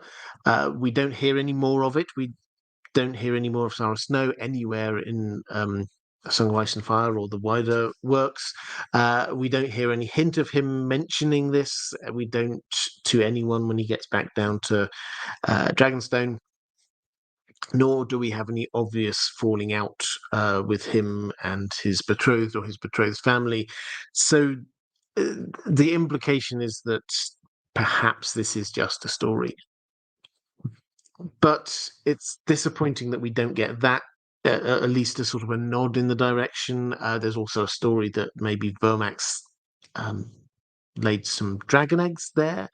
And they've also left out the actual pact of ice and fire, which was a marriage pact between Cregan's son and Jacaerys's daughter. He's not had, obviously, by this point, and never will have. One thing, I did a video on this, that was a joint one with History of Westeros, which went up, I think, yesterday. And one thing to just note there was that we often think about this as being, it's just a marriage pact. There are marriage pacts all over the place. Jace also agreed a marriage pact with House Manderley while he was up in the north. This is more than just a random marriage pact, because if Rhaenyra won, then she would be queen of the Seven Kingdoms, and the principle would be set that a woman can inherit if she's the eldest. After her would be Jace, and after Jace would be his firstborn. If his firstborn was a woman, she would inherit and be married to the Starks and move up to Winterfell for a time to basically be fostered up there. Which means that there was a 50-50 chance that that marriage pact would have put a Stark on the Iron Throne. So this was actually really significant. This, as I said, this wasn't just another marriage pact. This was potentially putting a Stark there, a Stark heir on the Iron Throne. So the fact that they didn't mention this, the fact that they're probably not going back to Winterfell, does seem to imply to me that they've done the little bit of, it's not fan service, but it was a little bit fan service in terms of showing us Winterfell and the Wall. But now they're very much wanting to focus this back in on the Targaryens without us having any complications about whether or not the Starks are going to be involved. Maybe they'll do some callback to it when Cregan comes down for the Hour of the Wolf much later. Who knows? But for the time being, no, I don't think we're getting anything more. Okay. Andrew K saying, I do wish they showed a bit more of the bonding and flesh out the dynamic a bit more between Jace and Cregan. Yeah, I mean, that's another thing. That we're told that the two of them did bond, and they swore eternal friendship between them. This became besties in that short time. They seem to have bonded over the fact that Cregan seemed he'd lost his brother, and Jace seemed to remind him of his brother. Perhaps Jace had just learned that he'd lost his brother in the book version, and maybe Cregan reminded him of his brother, and so they did connect there. And so it's a shame that that's not there. Instead, they focused in very much on the Wall and the implicit link across to Aegon's dream. Plus, Ballerinas just clarifying that thing about world building. It's in his movie review on Furiosa. I'll go and check that one out for you, and I will talk about that next time if that's okay. Rather than trying to speed read it now and give you an ill thought through response, I will have a proper look at it and think about it. Let's go to a question from Commander Ray, saying, "How many dragons does it take to light a fire?" Two. One to light it and the other to scream to Charis. We talk about how the generation of Bloodravens Targaryens were, so we're moving forward in time here actually, the generation of Bloodravens Targaryens were extremely magical, yet dragons seem to breathe magic back into the world in the main story. So why do you think that at other times, especially when there were 20 plus dragons, that we don't hear as much about magic? Is it perhaps possible that the maesters who want to stamp out magic had a hand in that, either in not recording it by destroying records, or is something else going on? Well, this is interesting. So the clear implication from A Song of Ice and Fire is that when Dany's dragons hatched, this in some way, George R. Martin, he's got quite a soft magic system. He doesn't want to tell us all the mechanics of it, but it seems to increase the ambient level of magic in the world. And we're given some examples of this over in Path, and we're told that there was a magic user who a year previous had barely been able to do a tiny little pyrotechnic trick, but now he's making ladders out of fire and climbing up them and disappearing, and all kinds of things like that. If you go to the pyromancers in the alchemists guild in King's Landing, they actively come out and ask Tyrion. They say, "Has a dragon been hatched? Because suddenly we can do these bits of magic so much more easily." And Tyrion at that stage is like, "No," but clearly dragons had hatched. So there is some link, it would appear, between dragons being there and ambient magic and magic users around. Are there not as many during this? Here there are 20 dragons, but we don't hear about them. Well, there are definitely magic users around. We will hear about Alice Rivers, who we're told was a magic user. In fact, we should see her this season. And when you go back a bit in time, you'll find there are several other potential magic users. Tiana of the Tower, Visenya, potential magic users. But I think you're right in saying that we're seeing all of that through the lens of the maesters, who are always trying to play down magic. Their approach, I did a video on this a while ago if you want to go and check that out, but their approach seems to be to say that magic doesn't exist, it's not real, it may once have been real, but it isn't now. If you can't get away with doing that, then you have to say magic is evil and wrong and bad. That seems to be their two-stage approach. And so if they try and take that approach to recording things in Fire and Blood, the book in world, then you would get them not mentioning bits of magic that were going on, but where there were things that were so obvious nobody could dispute them, then they start saying this was dark, evil magic and stuff like that, which we see particularly about female or accused women who are accused of being magic users. They use quite disparaging terms a lot. So yes, I think you're right. I think there were magic users going on at this time, but they're sort of written out of the pages of history.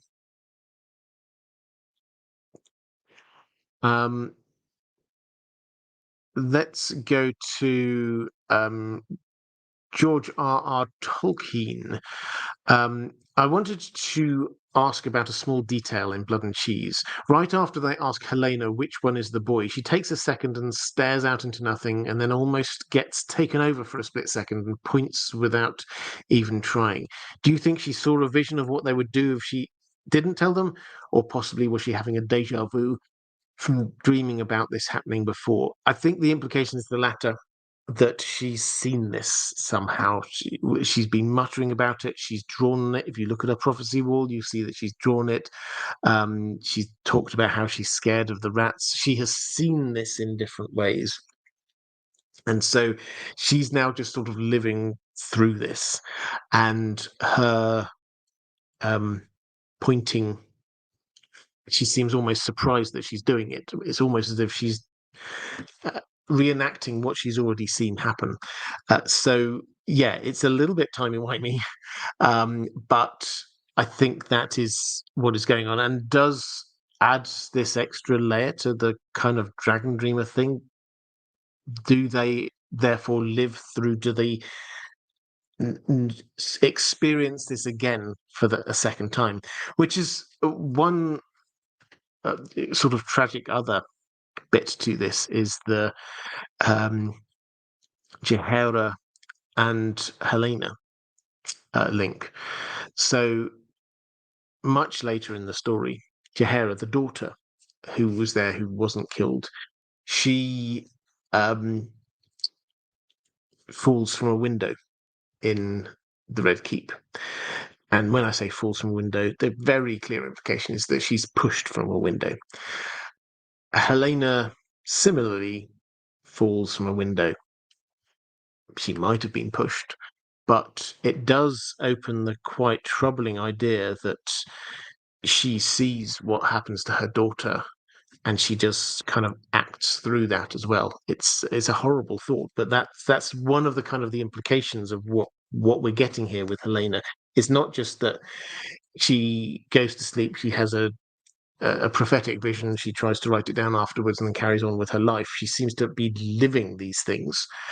She seems to be knowing what's happening and what's going on, and then experiencing it.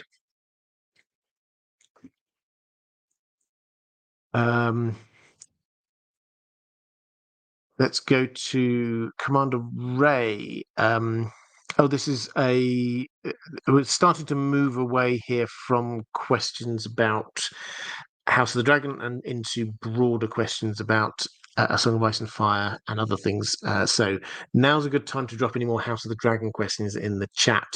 I will try and answer as many of them as I can. Andrew K in the chat saying, it's not surprising if there is widespread magical healing or access to a magical information repository, it compromises the Maester's importance. To me, it's about status quo for them. Yeah, absolutely, it is about status quo. There's a challenge to their monopoly, which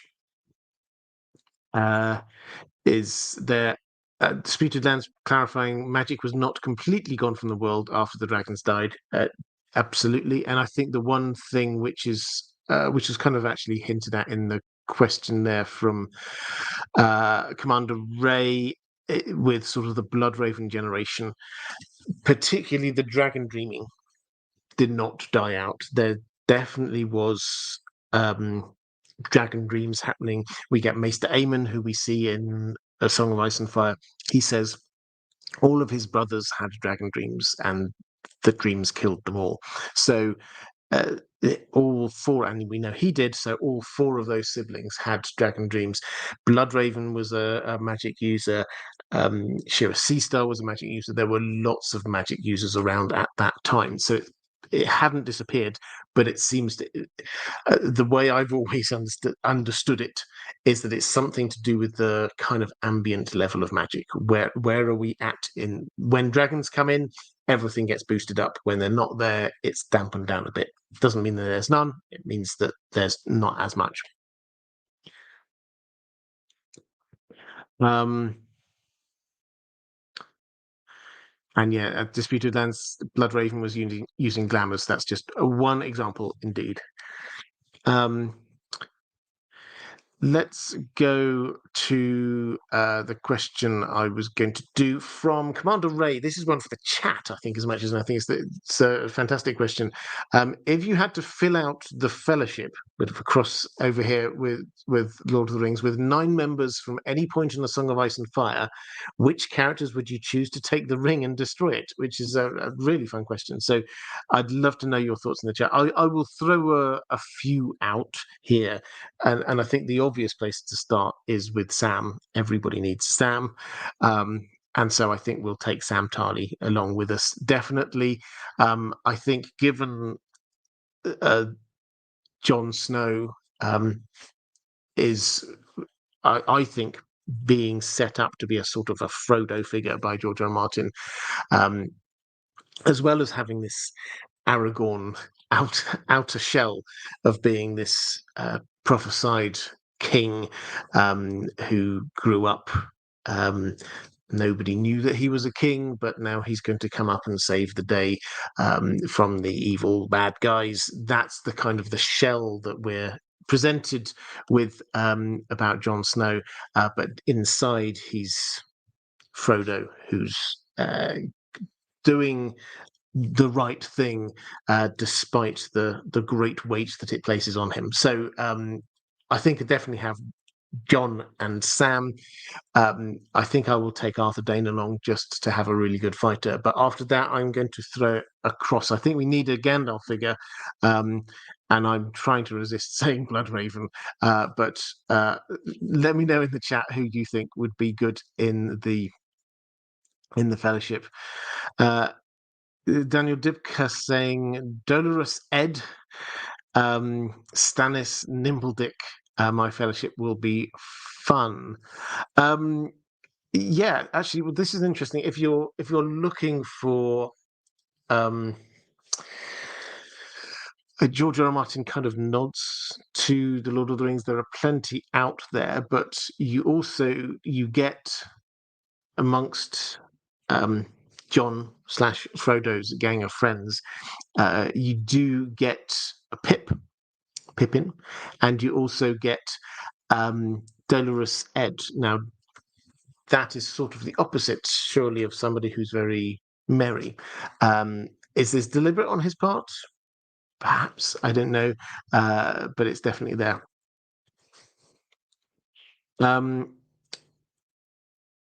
Let's go to a question from Chaos Ballerina. Tom GC, this is the actor who plays Aegon, says Aegon doesn't love Helena in a sibling or spousely way, but finds a purity in her and realizes she's been forced into this too. This feels very different to how he speaks of and treats her in season 1. What changed? Well, that when he spoke about her in season 1, he wasn't married to her.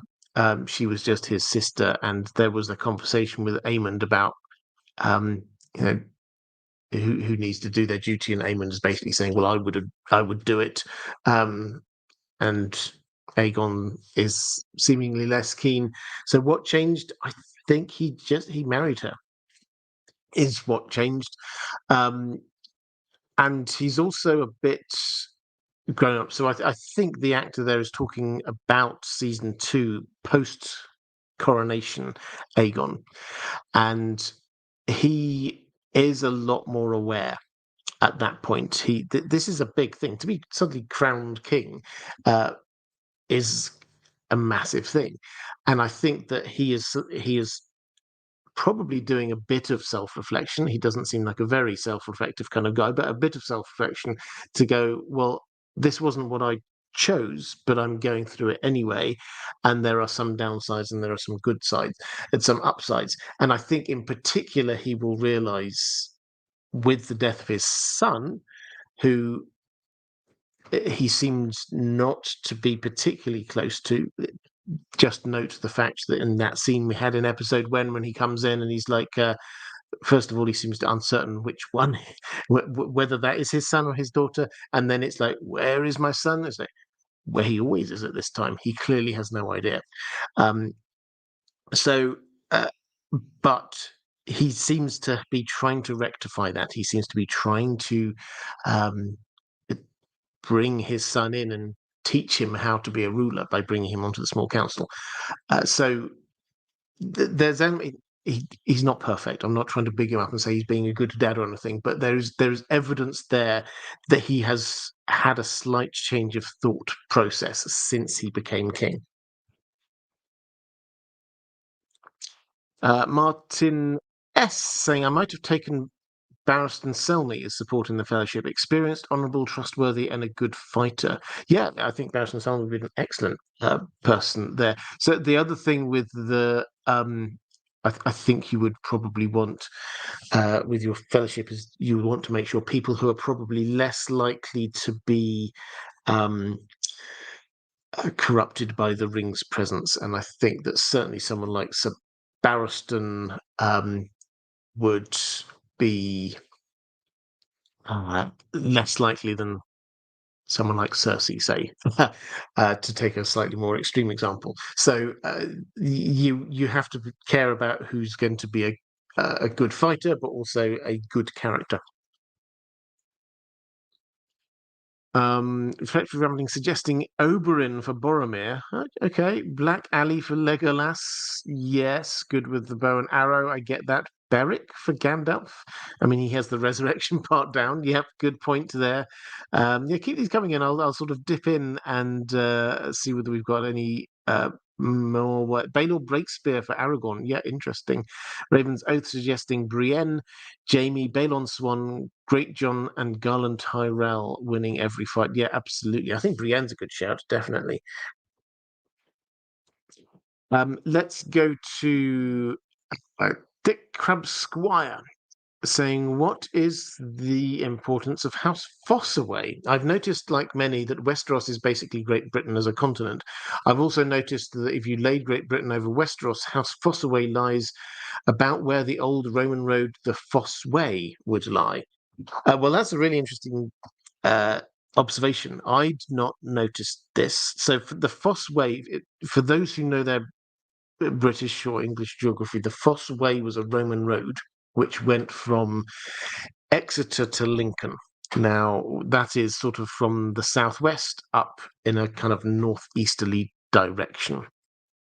Not right up to the northeast, not nearly far to get up to Hadrian's Wall or anything like that. But this marked the Foss Way. It was a road. They think it was perhaps originally some sort of a trench and maybe a slightly defensive structure, but turned into a road. That for the first few decades after the Romans invaded, then that formed their sort of further outer barrier before they got all the way up to do things like Hadrian's Wall to keep the Picts and the Scots out. They had the Foss Way, which kept everybody in the northwest of the country out. So that's what that is. Is the name Fossaway from the Foss Way? I mean, I can believe it, and I can absolutely believe it. I don't think that this placing of it is particularly deliberate. Yes, House Fossaway is down in sort of the southwest of Westeros, but then most of the Reach is. What's the significance of them? I mean, I don't think we've been given anything. Obviously, that we will all know a whole lot more about House Fossaway when we get the Duncan Egg show, Night of the Seven Kingdoms, because we get a couple of Fossaways have quite significant roles in that.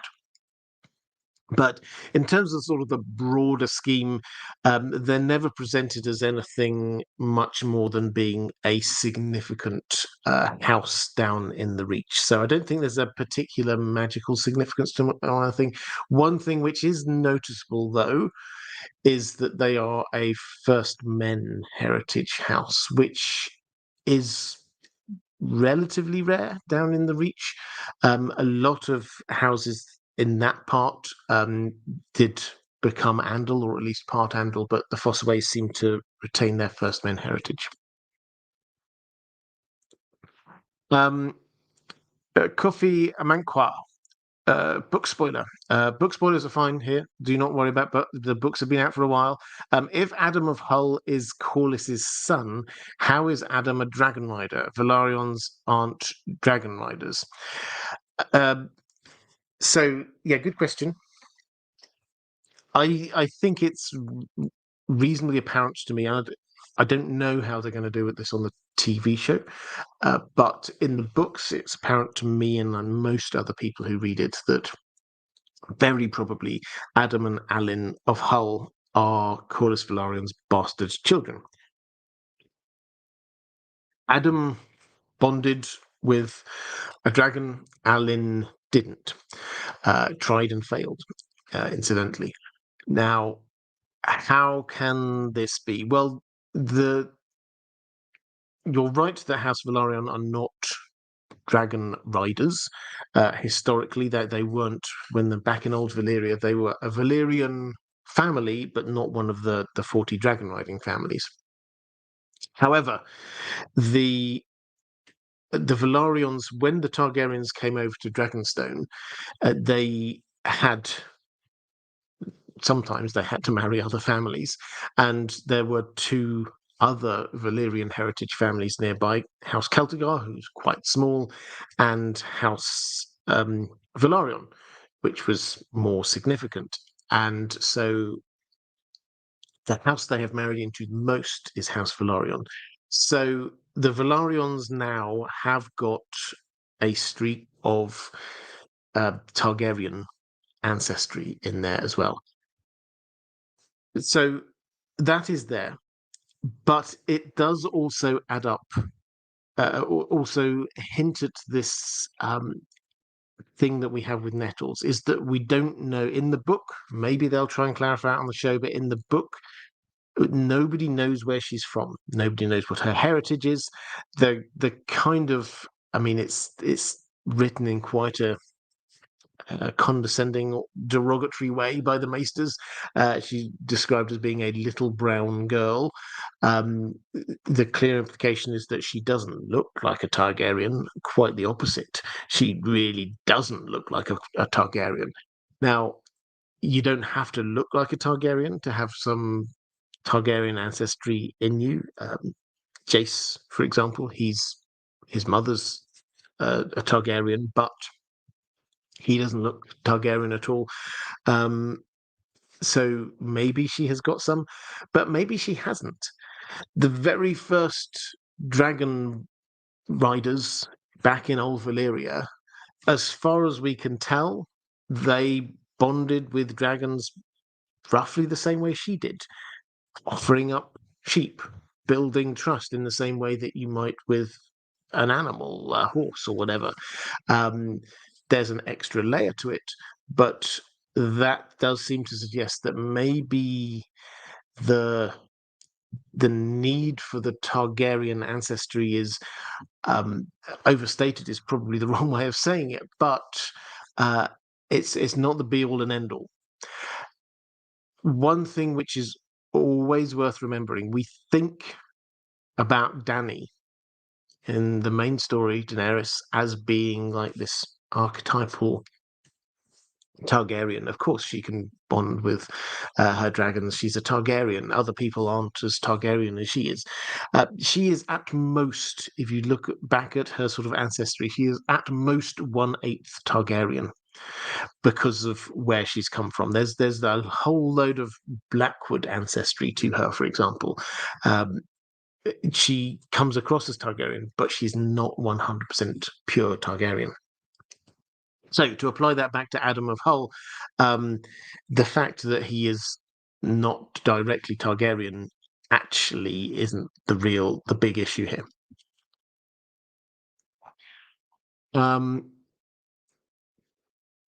Brendan saying, "Did they kill the boy?" They did. They did kill the boy. This wasn't a matter of mistaken identity. They did kill the one that not the one that they came to kill, but the one that they wanted to kill once they were there.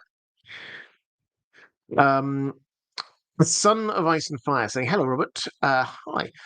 Who is your favourite Targaryen monarch and why? If you had to pick some of the best Targaryen monarchs, let's say top 3 to 5, who would you choose? Feel free to include Rhaenyra, since she did technically sit on the Iron Throne for 6 months." Yeah, reminder in the book, probably will be the same on the show, but who knows? In the book, then, yes, Rhaenyra rules from the Iron Throne in King's Landing with all the trappings of power for a good 6 months. And that got wiped from the history books as if it never happened. And it curiously never got added back in. This is one thing we haven't got clarification on from Fire and Blood, but Aegon II said, no, we're wiping that out. That's not there. Aegon III seems not to have, who was, let's not forget, her son, seems not to have added it back in again. The reasoning why, we haven't yet got to.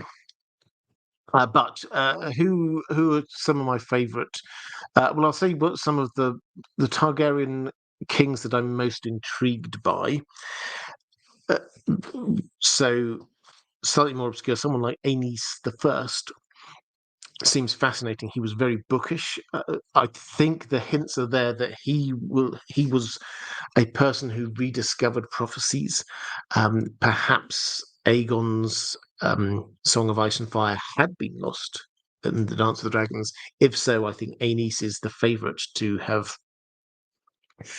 Not Aenys, Aerys the First. Why am I saying Aenys? Aerys the First is the favourite to be the person to rediscover it. What's intriguing is that Jaehaerys II names his son Aerys, presumably after that first Aerys, which seems to imply that he looked up to him in some way. And we know that Jaehaerys thought that from his line would come the prince that was promised. So that's one who's fascinating. Viserys II, I also find fascinating.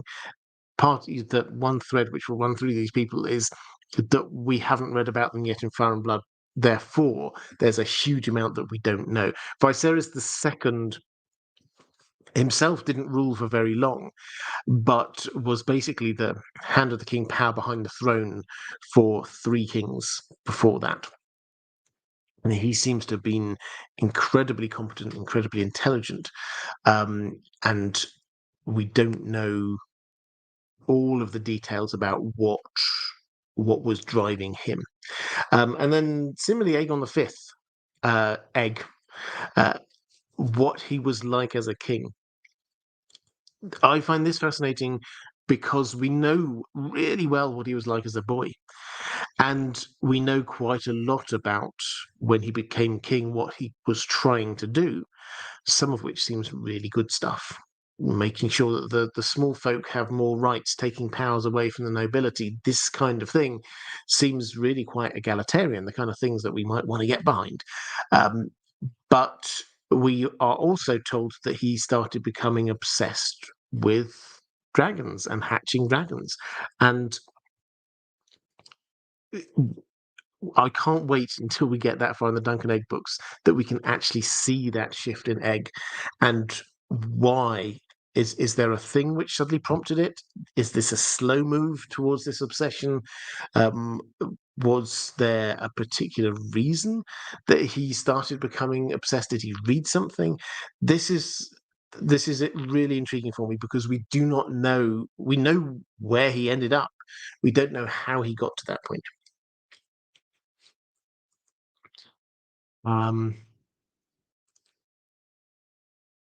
Someone in the chat saying Maekar is fascinating. Yeah, I think Maekar is. Andrew K saying the most underrated Targ king is Diran II. He inherited an absolute mess and made a very good account of himself. Yeah, I think that's absolutely true. It was Matthew Stewart mentioning Maekar. Ryan Raffi just asking if I'm going to do a War of the Rohirrim Q&A video. When we get to War of the Rohirrim, for those who do not know, is a new film. It's going to be coming out December, a new Lord of the Rings film. It's going to be an animated film. It's going to be from the same people who brought you the Peter Jackson films. Peter Jackson himself was not actively involved. I think he was down as a producer, but he was not actively involved there. But people like Philippa Boyens, who was the main script writer for that, she's been actively involved. We've got people on board who like Brian Cox, the actor who was in Succession. He's involved in this as a voice actor. So it's got all of the things we've seen the first few images, which look very promising. So this seems pretty good. I will definitely be covering it in some way. How exactly? I don't know. I've not really covered a film before. I've covered TV shows before. I've not really covered a film before. But I will. I'll have a think about that. But yeah, there will definitely be something I will do on that.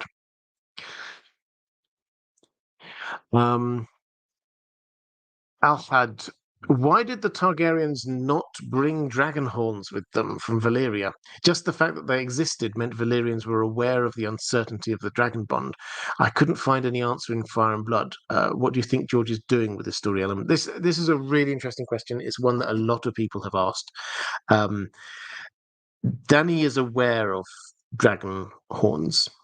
When she's there, Drogon is flying her out of control. She does rather absent-mindedly go, "Oh, the Valyrians used to have these magical horns, with which they could control their dragons. If only I had one of them." Um, at the same time, as we know, there's a magical horn which Euron had. He's given to Victarion and is currently working its way towards Meereen. So, memory of them has survived among the Targaryens, even getting as far as Dany.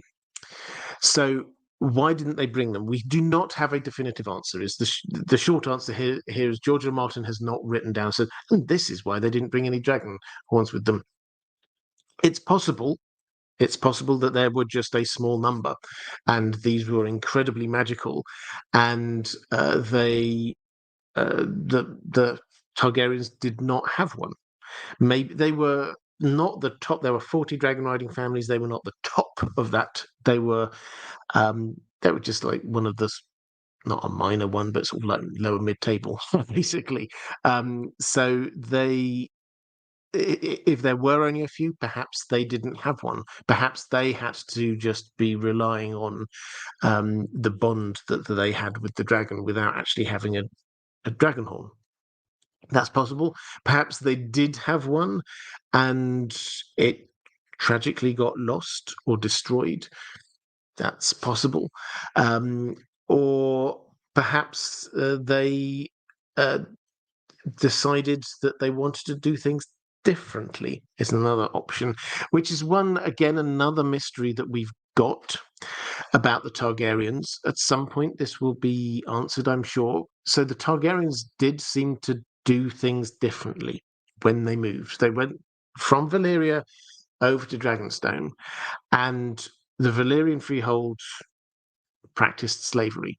The Targaryens appear not to have practiced slavery when they moved. They did things differently. The Valyrians saw themselves as better than everyone else and expanded out and basically grew an empire. The Targaryens didn't for 100 years, 3-4 generations, nothing. They did things differently. Maybe they decided that they didn't want to be controlling their dragon, so they were just going to have a bond with the dragon and allow the dragon to be free. It's possible. We simply do not know. So this is one of those things that we just need a little bit of a lore clarification on. When will we get it? Who knows? But if we even do get it, yeah, I mean, if I had to guess right now, it would be that they didn't have one in the first place. The Disputed Lands. George R. Martin has said in an interview that blood mages were another powerful group that were not necessarily dragon riders, and they were the ones that practiced blood magic. Yeah, so this is possible. Again, we got some. Thank you, Amanda. Jogging my memory as well about. We saw this in House of Dragons season 1 when Viserys is there and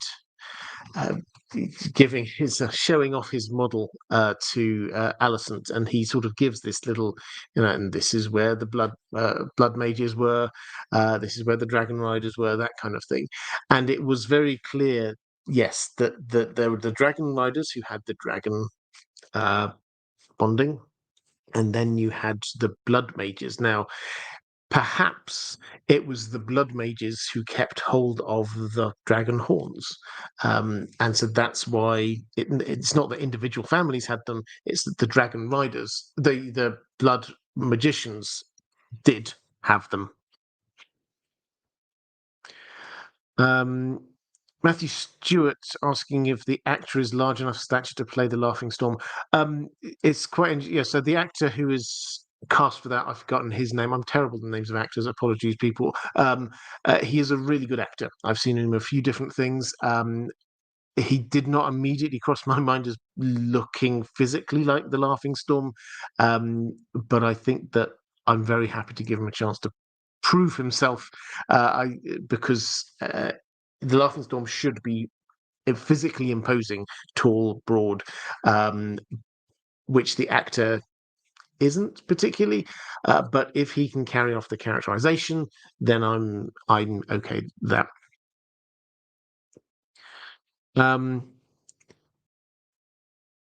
Disputed Lands sort of following up about the Dragon Horn, saying it could have been a way for the Blood Mages to take some power away from the Dragon Lord's checks and balances. Yeah, absolutely. Agree with that as a possibility. Let's go to Noah J. Good morrow, Robert. I thoroughly enjoy your streams. Thank you. Do you think Laenor Velaryon will reappear in House of the Dragon Season 2? And if so, what will his role be? I lean towards brief heroic intervention in the Civil War that likely results in his death. Any thoughts? Also, will we ever get an official Mushroom appearance? I think on Mushroom, probably no. I mean, we had a brief cameo of somebody who probably was Mushroom for like a second. I think we're not going to have Mushroom playing a significant role. He would have already appeared if he's playing any kind of a significant role in the TV show. They may well have him appear again at some point, just there in the background. That would not surprise me. But I don't think we're going to see him do anything significant. As for the first part, Laenor. Now, Laenor in the book is dead. On the TV show, they made it so that he could escape over to Essos. The big issue here is with Sea Smoke, his dragon, because if he is still alive and Adam Velaryon claims Sea Smoke, what does that mean for dragon bonding? Does that mean a dragon can have more than one rider at a time? It's not at all clear. So we've got a little bit of lore that needs to be worked through there. Will they bring him back? I don't think so. I don't think that there's a need to bring him back. I think if he did come back, he'd then have so many awkward conversations he'd have to have with so many different people. He'd have to explain to Rhaenyra and Daemon why he came back. He'd have to go and talk to his mum and dad and say, "Oh, surprise! I faked my own death and went away with my lover to Essos, and let you." Believe that I was dead all this time, and then we'd have to have Corlys and Rhaenys talking over to Rhaenyra about, we thought that you'd killed our son and you haven't. So, okay, sorry for hating you for a while. There are so many things that would have to unravel. And what does this mean for the succession in terms of Driftmark? What does this mean in terms of Rhaenyra's marriage to Daemon? Because if she's still married to him because he's still there are so many things they'd have to unpack. I think that they will probably just say, well, we've tied a nice bow on this and left that over there. Let's not let's not worry about it for the time being. So he either comes back in secret or they leave him alone, and I suspect they're more likely to just leave him alone. As I say, the big thing will be the dragon. I think we've seen a picture in one of the trailers where it looks like Rhaenyra is there facing what presumably is Adam of Hull, Adam Velaryon as will be, and this would be a rather awkward conversation where she's there thinking, that's my ex-husband's dragon, who everybody thinks is dead, but I know is still alive. How on earth are you claiming this dragon? Do I want you to claim that dragon? There's going to be a lot of things going on there. So I think they are going to go down that path and have those awkward conversations rather than the awkward conversations from having him come back.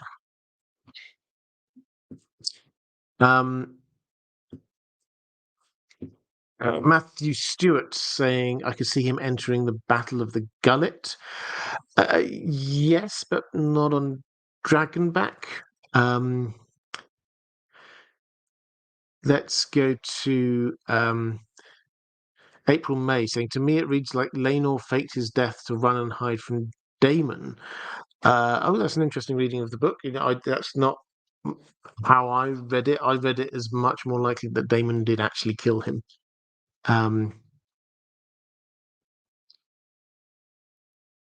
Martin S. Actually, let's go to a few more comments on this one. It's quite an interesting one. Michelle Rimo in the chat saying, I think when Adam claims sea smoke, it will be implied by Rhaenyra and Daemon that Laenor died. Yeah, I think that's possibly a way to go with that they will just think, well, he must have died somehow. We don't know how, off somewhere. Maybe they'll even get... maybe his lover will return and just sort of say, yeah, he's gone. I don't know. There are ways around that they could go. I do kind of want them just to leave him there. Let him have... I mean, there's going to be so much death and tragedy in this. He's a person who manages to escape just before this and just go off and have the life that he really wanted to lead. I kind of want him to have that. Daniel Dibka saying it'll be settled in Dragon Custody Court. They get alternate weeks. Martin S., let's go on to this question. In your opinion, what are the pros and cons of soft magic systems versus hard magic systems? I think soft magic systems allow for more mystery, but runs the risk of becoming Deus Ex Machina devices. Yeah, I think that I would agree with that completely. I think that encapsulates my biggest thoughts on this. The biggest problem with a soft magic system is that it means that anything can happen. And as a writer, the temptation is there, oh, I'll just get some sort of magic to get us out of this. Now, what most good fantasy writers do is that they don't have a completely soft magic system. There is some element there to... magic always has a price or a cost, and you see that here in A Song of Ice and Fire, for example. It is a soft magic system, but it's also very clear that death must pay for life. There's always some kind of sacrifice or cost attached to magic. That is... it's also, incidentally, the most famous soft magic system is Tolkien's, of course. But even there, when you start digging into it, you say Gandalf casts a big spell, and after that, he's tired. There is a cost to it, even if the cost is smaller than it is in other systems. He is tired, and he can't. He can't do the things that he would otherwise do because he's just cast some magic. But the big danger is that the writer just goes, well, I can magic my way out of this. The George R. R. Martin, however, if actually in that same History of Westeros interview I was talking about earlier in the stream, he talked very eloquently about why he has a soft magic system. And he basically says it's because he wants us not to be able to reduce magic down to a formula. If you can get it to be a formula of, well, if you do this, I of Newton, whatever it is, and that creates this potion, and that has that effect, then suddenly all of the mystery goes out from it. You want to be scared by magic because you do not understand it.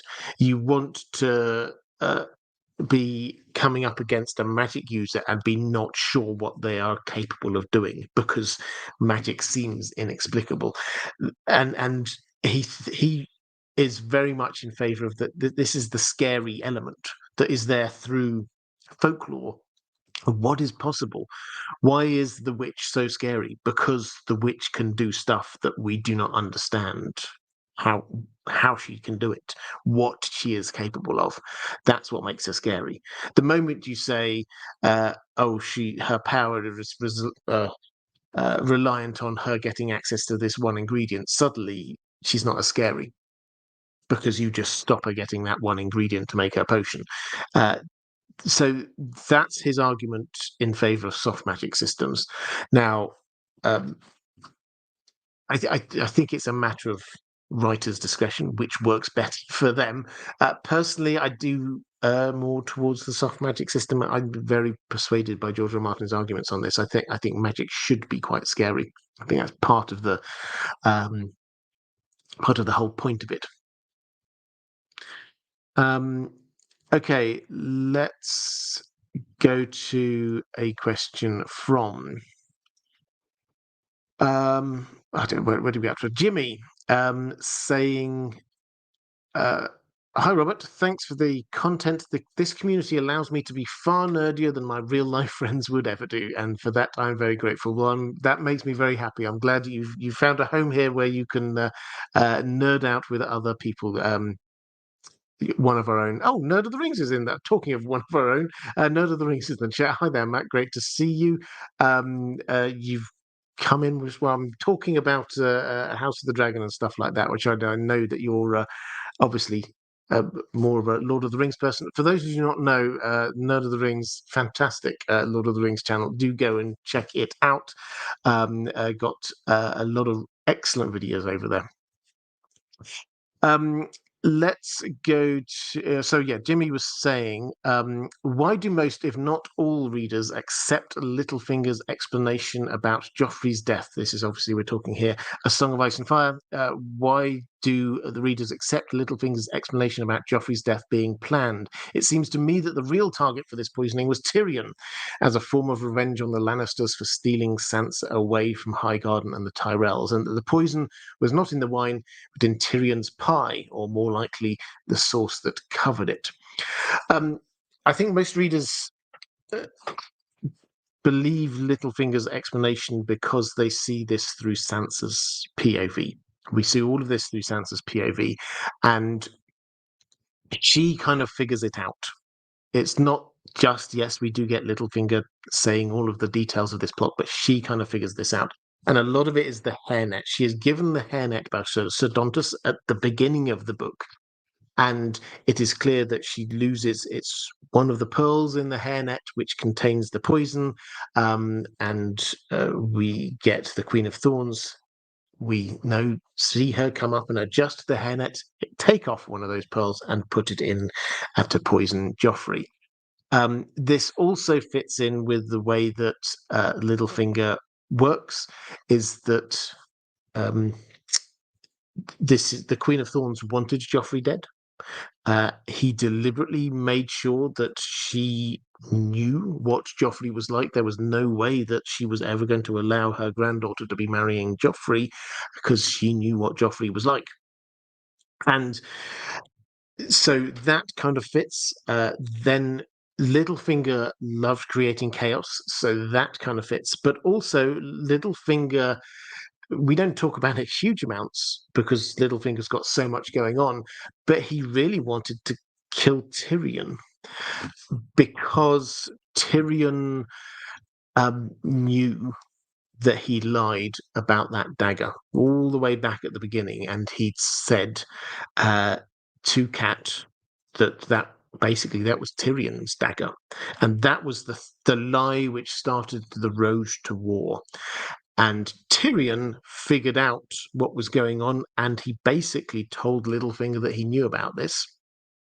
And from that moment on, Tyrion was trying to kill Joffrey. I did a video a while ago basically saying when there was that assassination attempt on Tyrion during the Battle of the Blackwater, Mandon Moore, the member of the King's Guard, tried to kill him. Remember, somebody was behind that. And the implication is that in the books, on the TV show, it was Joffrey, but in the books, that was Littlefinger because he wanted to kill Joffrey. But where this is important is not that this was Littlefinger trying to kill Tyrion and getting it wrong, botching the job. If he'd wanted to kill Tyrion, he would have done a better job than that, I suspect.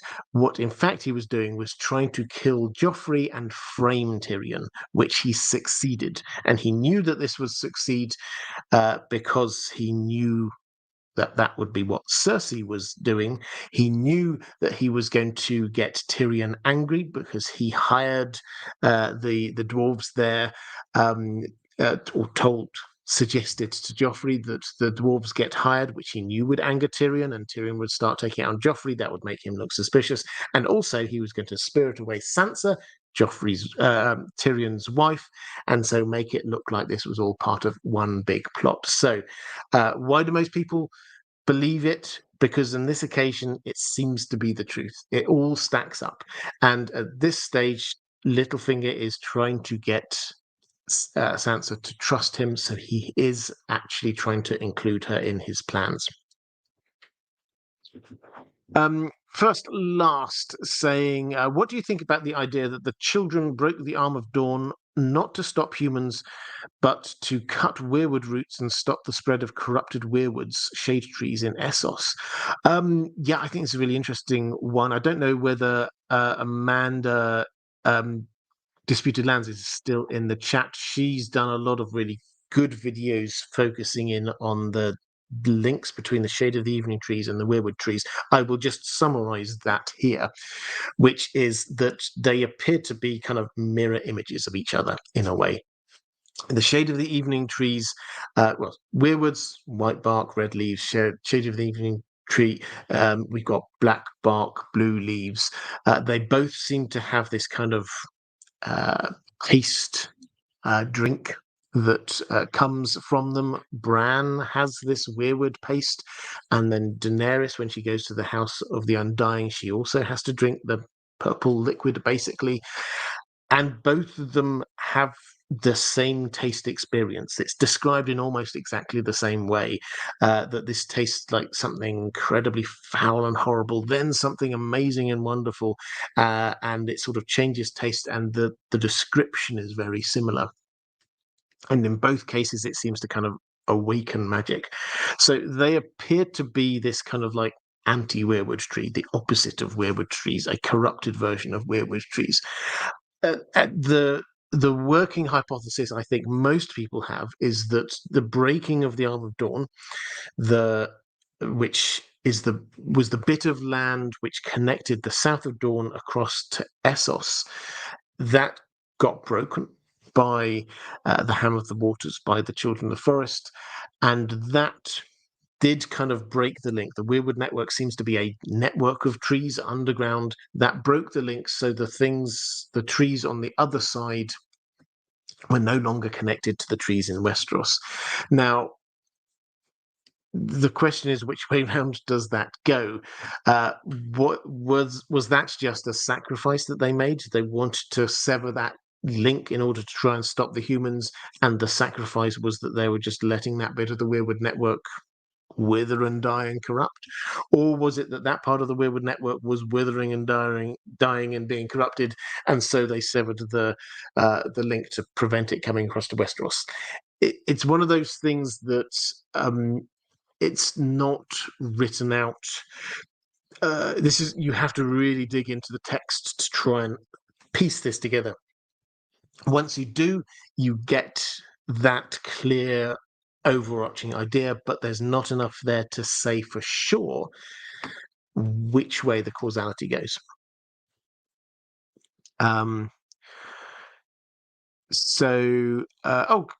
Disputed Lands is still there. fantastic. And Disputed Land saying, I believe the hammer did separate the two. Whether that sole intention of the hammer is hard to tell. Yeah, absolutely. So we agreed so far. And then also saying the two systems are separate, but there are hints that the black stone falling from the sky was the cause of the corruption on the Shade of the Evening side. Okay, so there we go. Thank you for that, Amanda. Helpful extra little bit of clarification. Um, let's have a quick look at first last. I answered that question. Kofi Amankwa saying, speaking of missing people, where is Sir Harold Westerling? Right, so this is the Lord Commander of the Kingsguard in season 1. He's played by Graham McTavish, you'll remember, who's excellent actor, has been in many things. He was in the Hobbit movies, he's in The Witcher, he's very well respected as an actor. And so everybody thought, okay, so he's in House of the Dragon season 1, he must be there for a good reason. At the end of season 1, when you get to the Black Council, if you remember, he takes off his white cloak and kind of storms out and basically says, until you decide who actually is ruling, then I can't be a member of this King's Guard because I don't know who the king is. And he seemed disgusted by all these suggestions of assassinations and things like that. So where is he? Well, the short answer is we don't know. He's not on the cast list for season 2. I had speculated at the time that perhaps he would be his character would be merged with that of Stefan Darklin, who becomes the Lord Commander of Rhaenyra's Kingsguard, that he might have gone over there. Then what happens to him is that he tries to bond with the dragon and fails spectacularly and dies. And I thought, oh, well, that might be quite a good thing for Graham McTavish to get his acting chops around, and he can then sort of go out in a fire and fury of dragonfire. But that doesn't seem to be the case at all. So is he just out and waiting? I mean, surely in terms of what we heard from the character was that he was saying, I'm taking a step back now. You sort it out and let me know once you know who's actually the king or queen. And so we shouldn't see that character. He should just be sort of sat somewhere waiting. But I think the actor is too good for them to be doing that. And I suspect at some point, perhaps it'll be season 3 or 4, he will return and say, okay, clearly you can't decide, I'll have to come in and help. What towards the end of the Dance of the Dragons, what you find, we start out with this kind of, there are two sides, everybody's on one of two sides, everybody must choose. It just breaks down. The whole thing breaks down, and everybody's basically is fighting everybody else.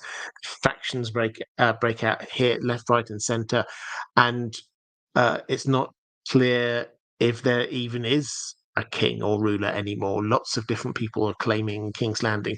It might be at that point we get some of the cooler heads in from both sides start coming together to figure out, how do we actually stop all of this? How do we end the war? It may be that that's when he returns. So it might be a season 4 thing, but that again, that's pure speculation. Let's go to Melissa is loud. Poison in both pearls and pie, 2 separate plots. This is going back to the poisoning of Joffrey. I mean, I don't see that there's a need for it. I mean, it's possible, but we didn't come back and find, oh yeah, actually there was the pie was poisoned. They were trying to kill Tyrion. We didn't get any of that. We just got we can't test the wine now because it got spilled. So maybe, but I don't think it's necessary for the plot of the story to work.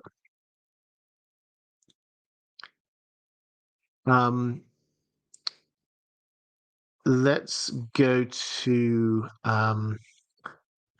Martin S. This is talking about the magical systems, soft and hard magic systems. What happens if the author makes up fairly hard magic rules but hides them from the reader? Could that be a best of both worlds approach?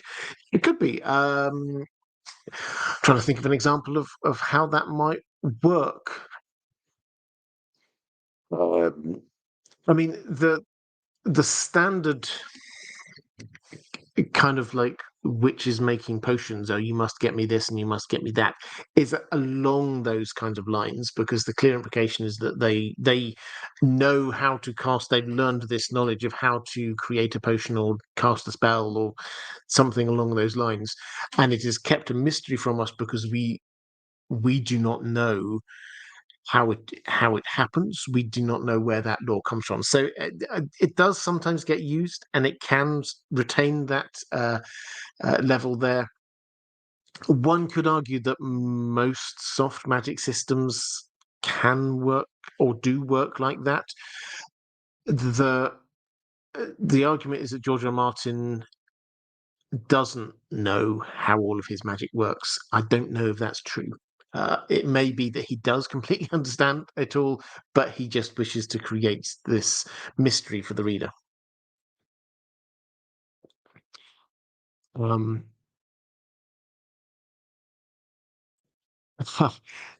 Thomas Kalish saying, we definitely know that Shade of the Evening Trees existed in Westeros as far back as the founding of the High Tower, because the base is built of petrified Shade of the Evening tree blocks. Now that is a whole other wormhole. I mean, I wouldn't necessarily disagree with you, but let's not get into that one now. Relaxed Like a Cat saying, why did Sodontus suggest to Sansa that House Tyrell were as bad as the Lannisters? Was this really the case? Thanks for the great videos. Is it really the case?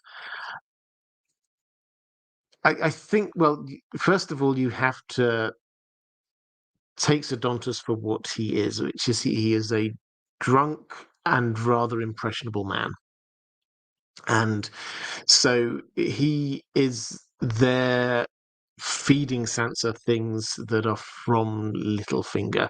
And Littlefinger did not want Sansa going off and marrying anybody, really, because he wanted her for himself. But if she had to be married to someone, then someone like Tyrion, that he thought that he could get her out of that marriage, would be much preferable to her being married to the Tyrells, because then she could go over to Highgarden, and Littlefinger had little to no control over what happened in Highgarden. So if you take this as being Sir Dontos is passing on what, probably completely unintentionally, what Littlefinger wants him to be saying, then I think you get the answer that way. Okay, let's go to a question from Ninja Robo saying, not a House of the Dragon question, but a what if that I've been thinking about. All else being equal, if Rhaegar hadn't died, would he be secret? Sorry, apologies. If Rhaegar hadn't died, how do you think he would have reacted to Jaime killing Aerys? I think Rhaegar would be secretly thrilled about it, but would still have to punish Jaime to save face. Well, this is a really interesting one, because it comes down to what you think the weirwood dream that Jaime has is. Because in that, Rhaegar does appear with the King's Guard, and they basically accuse him of breaking his vows and killing the king. And is this actually what Rhaegar was thinking, or is this just partly Jaime's?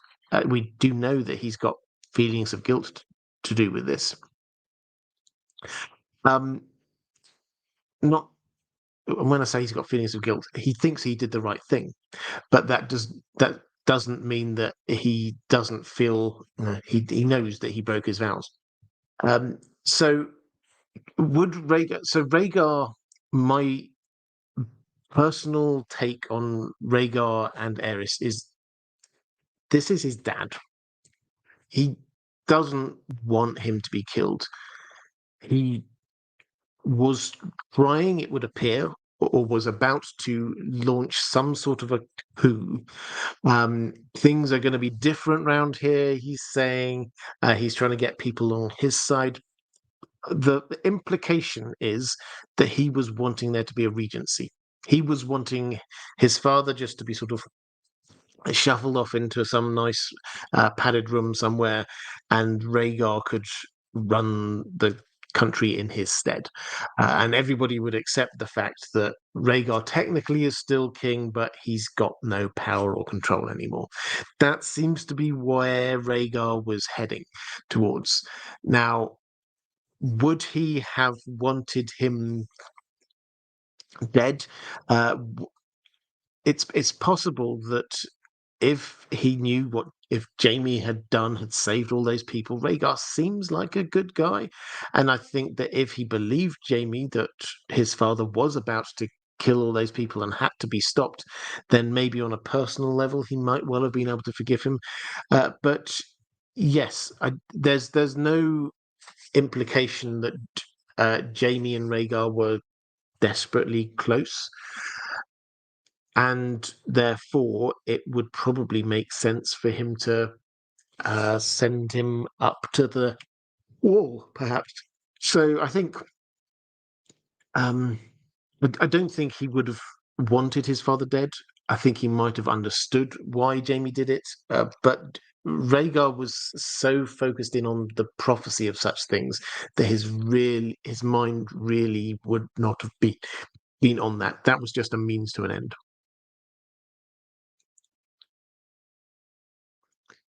Andrew Kay saying that's an added element of tragedy with Robert's Rebellion that ultimately parts of both sides had the same aim, removing Aerys II. Yep, exactly. But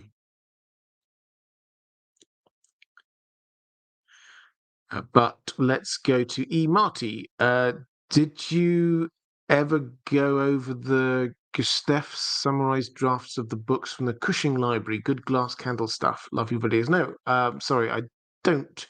I haven't. So, yeah, I'll investigate that. Thank you. And do you, Luis Perez, saying, do you feel Rings of Power lacks the detailed direction that House of the Dragon provides, and that is enough to explain why it feels so empty? Lacks the detailed direction that House of the Dragon provides. Well, so House of the Dragon, there's a big difference here between House of the Dragon and Rings of Power, in that House of the Dragon is written to a story that George R. R. Martin, we know what's going to happen. And we have George R. R. Martin here who can guide certain things and has an active interest in keeping this on track.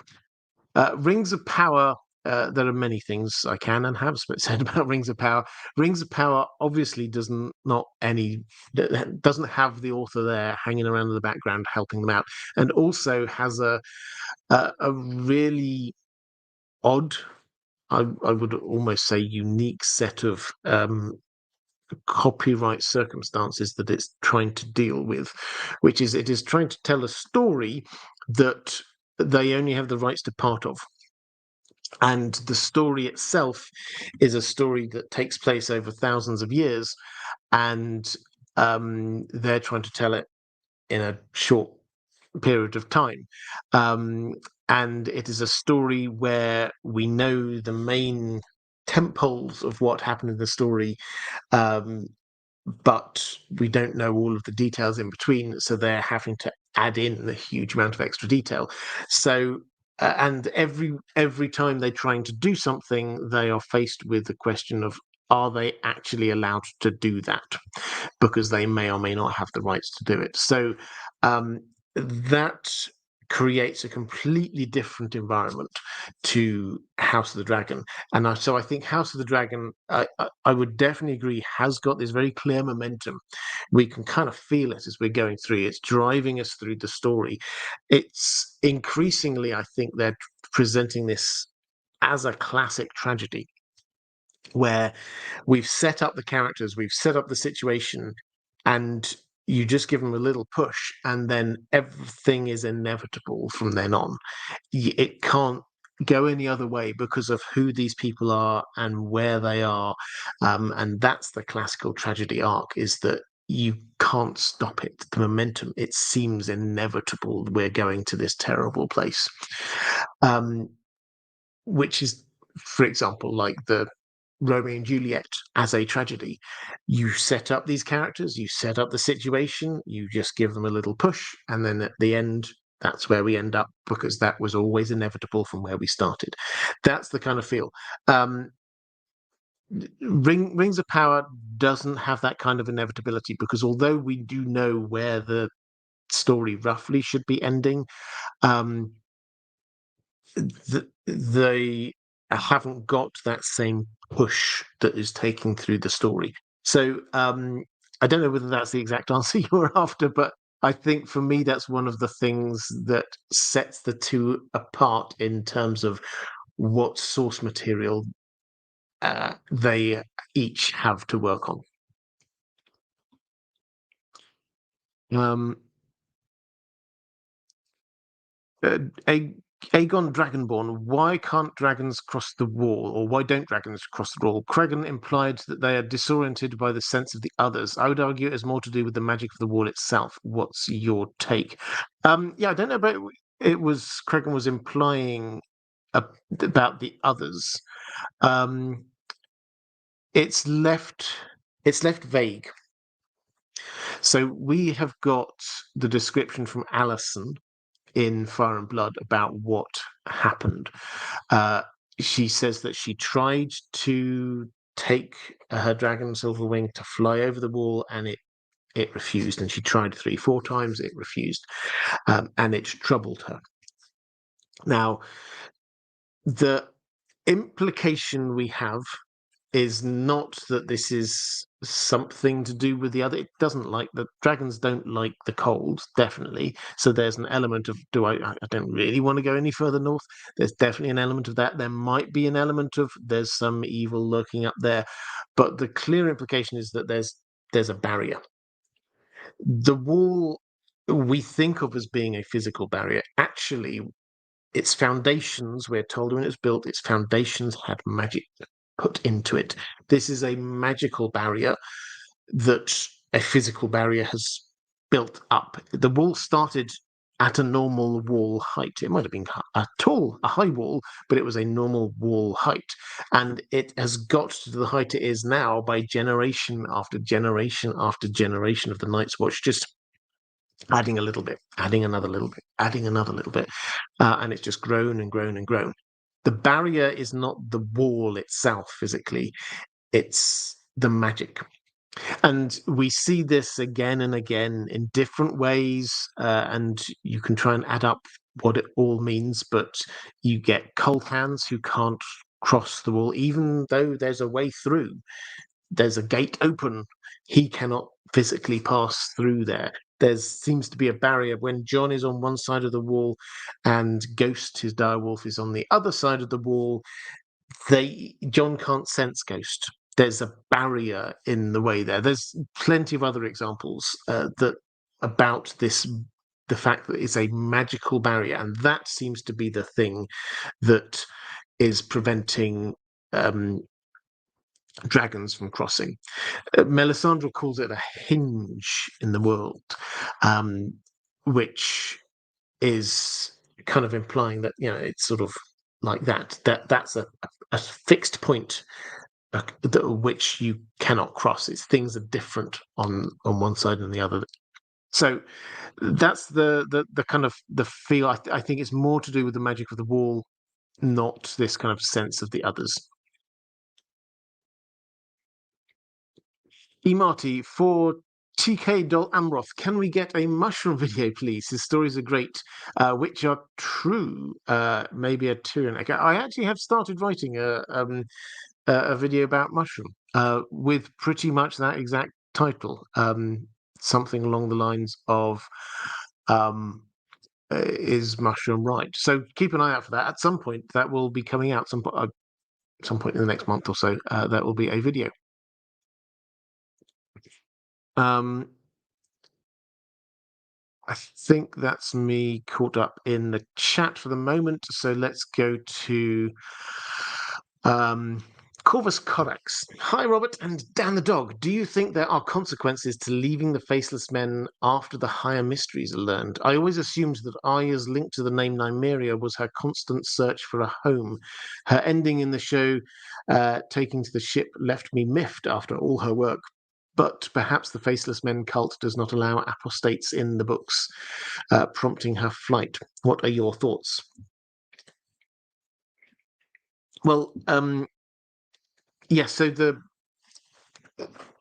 Nymeria thing is really interesting because this is the one of the direwolf names that is probably it feels immediately it's oh yeah, I get that, but then the more you think about it, the less it quite chimes in the same way that the others. So the direwolf, I did do a video on this ages ago, but this is general accepted wisdom within the Song of Ice and Fire community, is that the direwolf names, if you've not come across it, the direwolf names correspond in some way to the fates of their owners.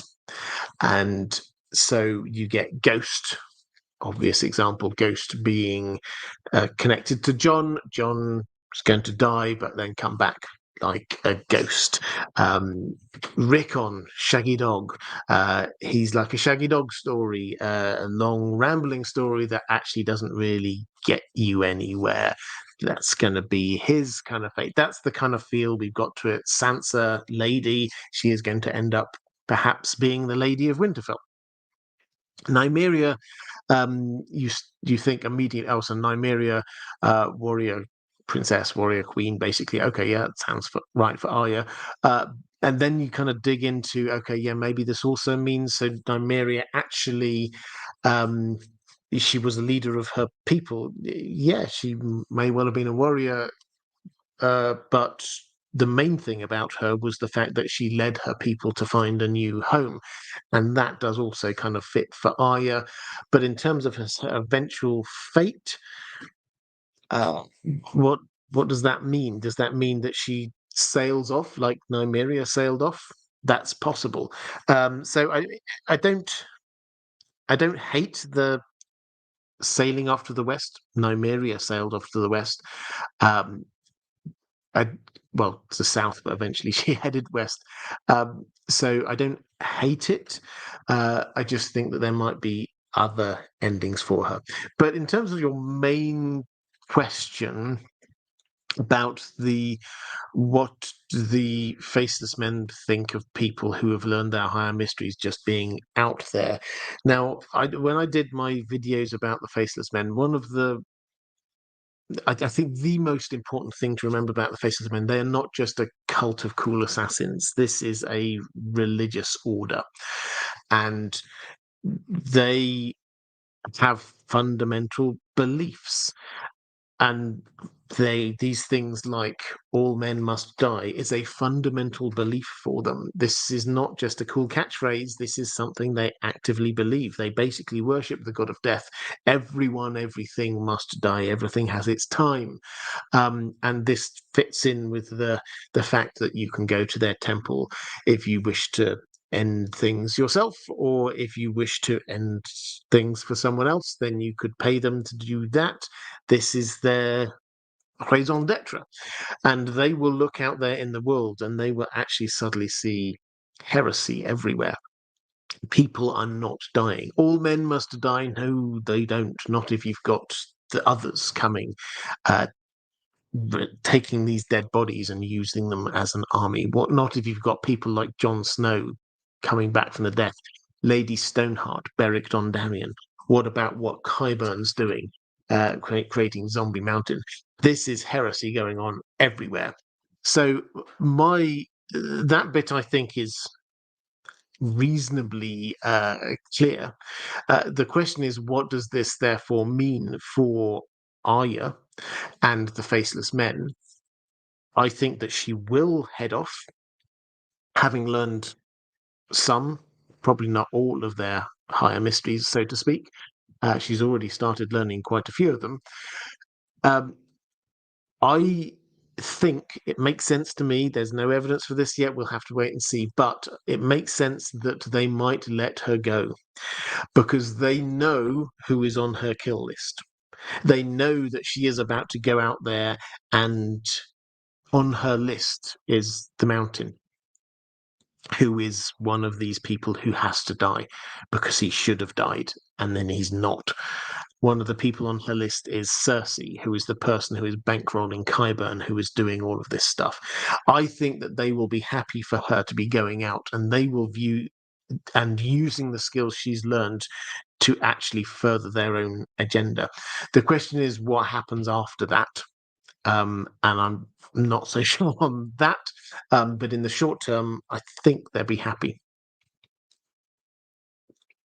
And Matthew Stewart, really good question about will we see more monsters of Robert Strong's ilk in the books? I think we definitely should. In my view, the this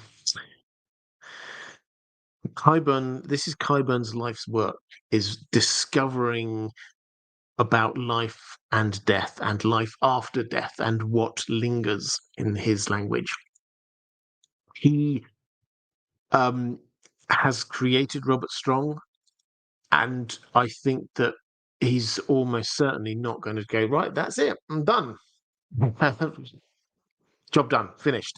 I think that's a prototype. I think that there's every chance that we will see more.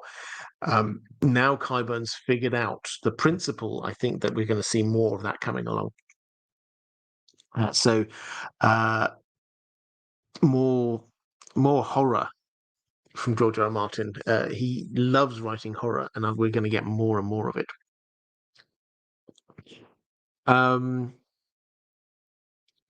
And questions about Lord of the Rings here. Still taking questions from the chat.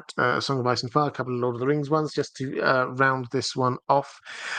Ms. Fox in Arda saying, we don't hear much about Dol Amroth, but I'm so intrigued by it and its people, especially considering the role of Imrahil, Prince Imrahil, and Lothriel after the War of the Ring.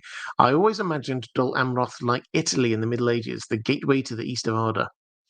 Considering their connection to Elven, particularly Sindarin culture, do you imagine Dol Amroth as a merging of men and elves as far as society, language, culture, etc.? So, for those who don't know Dol Amroth is a part of Gondor. It's like this fortified city on the promontory on the coast. He wasn't in the Peter Jackson films, sadly, but Prince Imrahil is one of the heroes of the Battle of the Pelennor Fields. He arrives with some troops from Dol Amroth, and they are beautiful. They're fantastic looking. They've got great armor, and they are descended from the Númenóreans, relatives, we're told, of Elendil, and also their first ruler is descendant from a match between a human and an elf. So Prince Imrahil looks like a prince of the days long gone. I can't remember the exact phrase that Tolkien uses. And he is a fine and upstanding person and a great fighter. In terms of their culture, yeah, you're absolutely right. We're told this is one of the few places outside of Elven kingdoms where Sindarin is still spoken by pretty much everybody. Their culture, the land was originally occupied by elves, and elves were there for, I think, the first 2,000 years of the Third Age. So for a long, long period of their history, there were elves and humans living alongside each other, which is quite a rare occurrence in Middle Earth. And that culture has stayed. So the elves left a lot of their culture there, and the language was still there. And we're given this kind of impression of this being just this kind of little beacon of what things could have been, even on Numenor, with elves and humans um, coexisting happily. The elves couldn't come and live on Numenor; that wasn't their land. But when the Numenorians came across to Middle Earth, then they could come together like this. So, yeah, we're supposed to see it as slightly fairy tale and idyllic.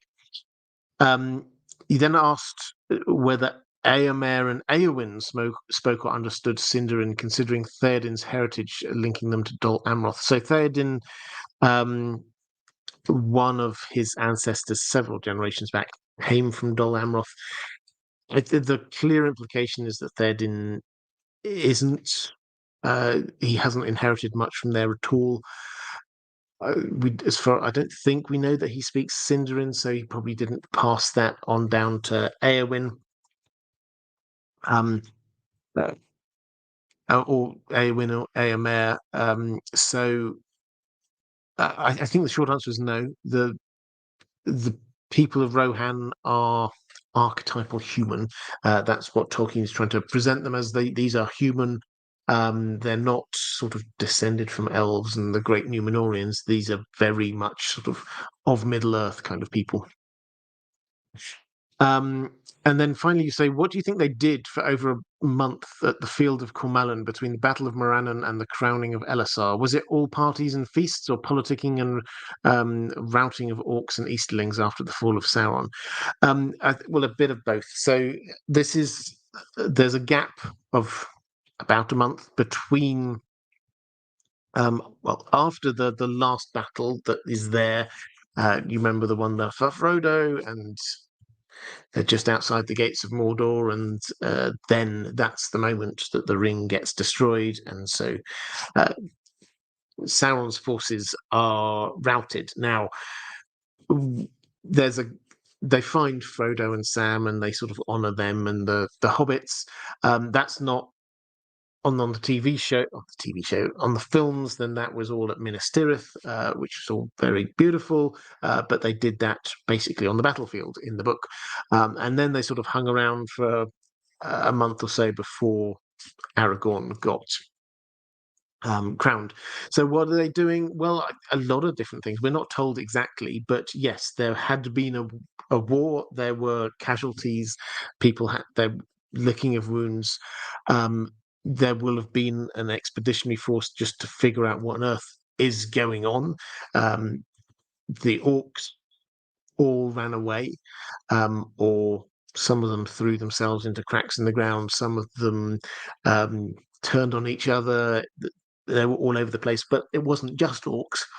Plenty of other nasties and humans and goodness knows what else. So there will have been kind of securing the land immediately afterwards, will have been the main order of the day. And once that was done, they could then uh, crown Aragorn. Uh, Questions in the chat. You've got one from Chris. This is a Song of Ice and Fire. In a frustrated conversation with Loras, Jaime opts to show him Criston Cole Kingmaker, a feast for crows. What do you think that means for Jaime, Loras, and Criston himself? So this is an interesting one. It's in a feast for crows. So Jaime is there trying to figure out who he is and what he's about. And he sees a lot of himself actually in Loras. It's it's not something Jaime likes because he's coming to terms with that he's lost his hand. What's he going to do now? He's having come back to King's Landing. He's realizing, he's just lost his father. He's lost Tyrion. He's had this argument with Tyrion, and Tyrion has told him about Cersei basically from Jaime's perspective, cheating on him. He's been having arguments with Cersei. He's come back to the Kingsguard, and it's like, who even are all these people? I didn't appoint these people. And he's having this great identity crisis about who he is. And he comes back and he's looking through the book, the White Book, which shows all of the different Kingsguard and what their histories were. And Loras is there, and they're having this conversation at the end, and Loras is basically saying, well, who's that? And Jaime says, yeah, that's Criston Cole. He's the Kingmaker. And it's interesting that Criston Cole, in the way that, this is a complete digression away from your question, but I think it's interesting, and we'll come back in a moment. The way he's presented in people's memories, not just here, but in a couple of other places in A Song of Ice and Fire, the way the story has been told to them is Criston Cole as the Kingmaker, not just the person who happened to put the crown on his head. He's the person who was behind this whole plot. He's the person who was pushing it. He's the person who persuaded Aegon that he should take the crown. He's the person who was there at the Green Council who forced this hand by killing Lionel Beesbury. He's the person who was there right at the very beginning at the Green Council, basically pushing people towards the outcome that they got. He is the Kingmaker. He is the driving force behind all this. That's how people remember him. That's how the story has gone through. That doesn't quite chime with what we have in House of the Dragon. In House of the Dragon, yeah, he's there and he's clearly part of this, but if you had to say who is most responsible on Team Green for Aegon becoming king, you probably wouldn't pick Criston Cole. But here we have Criston Cole being presented as the Kingmaker. And what does this mean for Jaime and for Loras? Well, both of them have this kind of weird connection. Criston Cole was the Kingmaker. Jaime is the Kingslayer. And Loras, let's not forget, before he came into being part of the Kingsguard in King's Landing, he was the Kingsguard for Renly. And he was having an affair with Renly in the same way that Criston Cole was having an affair with Rhaenyra to start with, and then in the same way that Jaime was having an affair with Cersei, the Queen Regent. There are these echoes between them all, that we have the Kingmaker, the Kingslayer, and then what do we have Loras here as being? He's the person who lost the king. So there's a lot going on there, but this is part of Jaime's arc of trying to work out who he is. Is he going to be remembered by history as somebody like Criston Cole, who pushed it all into civil war, or has he got something else that he's going to be doing? And he eventually, in the Feast for Crows, he's starting to choose his own path. He's starting to decide, well, I'm rejecting the Lannister bit there. I'm rejecting what my father would have done in this situation. I'm rejecting the path I could have gone down with Cersei. I'm rejecting this. I'm rejecting that. Where is he going to go? Well, he's taken a step by when Brienne comes to him, going with Brienne.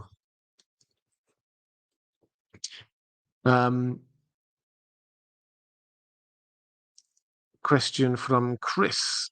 Just clarifying the White Book of the Kingsguard. Yes, Martin S. saying, why wasn't, this is back to Lord of the Rings, why wasn't Pippin released from service to Gondor when Denethor said so? Was it due to Denethor's mental state, or because Pippin could not prove it. I don't think Pippin wanted to be released.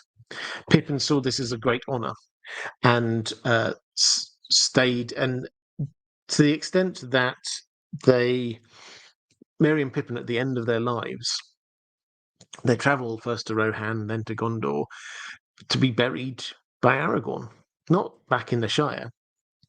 They viewed the vows that they'd taken to be the squires of these great places very seriously. And so Pippin didn't want to be released from his vow.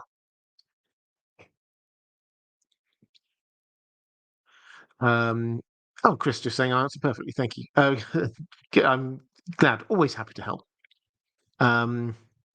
And last question from my patrons, but keep the questions coming in the chat. I will answer some more of them. Andrew Biederman saying, hello, Robert. I believe it was last week when you called out how the characterization of the elves was very different between The Hobbit and The Lord of the Rings compared to the Silmarillion. The later elves seem much more serene, barely a step above emotionless, and the first age and earlier elves were fiery, greedy, prideful, seeking dominion, etc. Was this due to them having learned from all that by the third age, or other in-universe reasons, or due to some out-of-universe reason like the timing of the writings or shifting ideas of what Tolkien thought elves should be? Well, it's interesting questions. Yes, so it's something easily observable when you read the Silmarillion that the elves there are completely different to the kind of the stereotypical elf you have in the third age. They are making oaths all over the place, doing sometimes horrific things. They're stomping all over Middle Earth, killing each other and whoever they come up against. They're kind of like forces of nature, many of them. Prideful, yes, so prideful, greedy, seeking dominion, etc.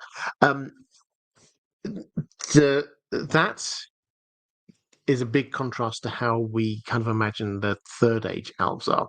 Now, there's a few levels of answer to this, I think. The first one is that in our minds, a lot of the time, we do think of the Peter Jackson elves from The Lord of the Rings, who always seem to have this kind of ethereal music playing over, and they're sort of gliding along very slowly, and they are made to appear almost angelic in their kind of appearance. So that is not how Tolkien always wrote his elves.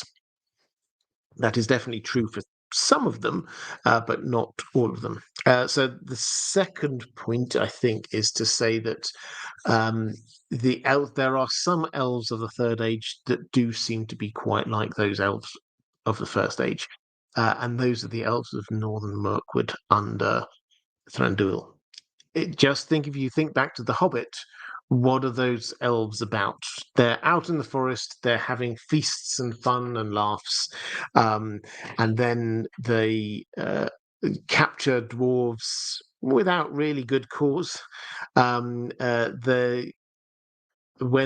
the dwarves escape, they hear that, oh, there's a dragon horde. They go chasing after that, even though that none of that is theirs. They don't have any claim to it at all. They go and try and claim some of it.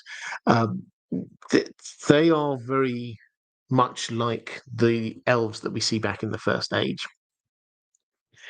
So that's the sort of the second. The third is that yes, there is a marked difference between the elves of the First Age and the latter elves, which you can see from someone like Galadriel. They mature, is the short answer to this one. Galadriel, when we're introduced to her, Tolkien uses the word, I think 3 times to describe her as proud. And that's not a good word for Tolkien. He does not, being full of pride is a bad thing in Tolkien's mind. So to say that she's proud, this is not good. The reason she came to Middle-earth is because she wanted to have dominion over lands and people herself, not answering to anyone else, which is kind of a nice way of saying she was power hungry and she wanted to rule people. Now, that Galadriel slowly shifted into the Galadriel that we know in the Third Age. How? She grew up, she matured, she got the power that she wanted, and then she's learned that actually she she needs to use this power for good, to kind of mix our fandoms. So those are the levels. I think first of all, I think we think of them as being slightly more ethereal and perfect than they actually are in Tolkien's writings because of the Peter Jackson films. Secondly, some of them were still pretty bad. Or if not bad, then certainly more chaotic neutral. Let's put it that way, like the Northern Mirkwood elves. And then thirdly, they did many of them mature. Okay, let's go to that's all the questions from my patrons, but let's flick through a few more questions from the chat.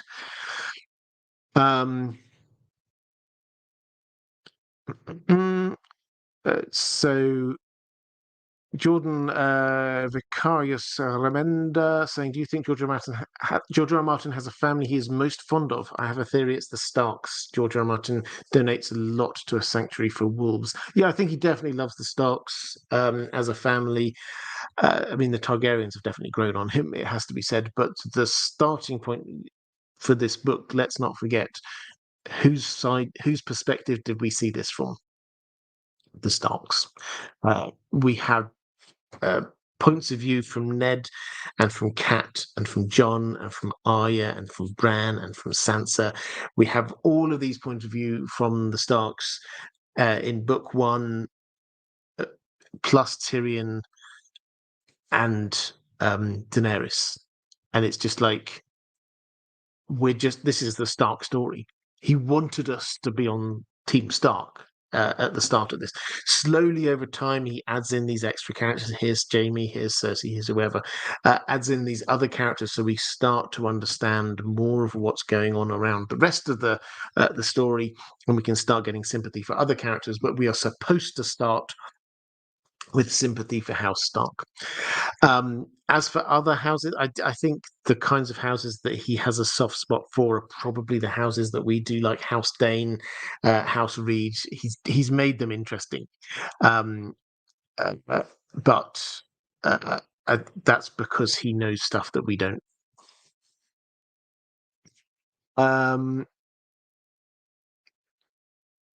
Carl Karsnark saying, I heard a rumor that the real plan behind the new Gollum movie and one other is to work up to Peter Jackson making the Silmarillion. He's been hinting at it for years. Well, he can hint all he likes. The issue is with the Silmarillion, the rights are still with the Tolkien estate. Tolkien Tolkien rights is a very, very complicated thing that only the lawyers. Well, the lawyers argue about who owns the rights to what, but it is pretty clear at a very, very high level that Tolkien, while he was still alive, he sold the rights to The Lord of the Rings and The Hobbit and the appendices to The Lord of the Rings. So they went off Universal Studios and then off to various places after that.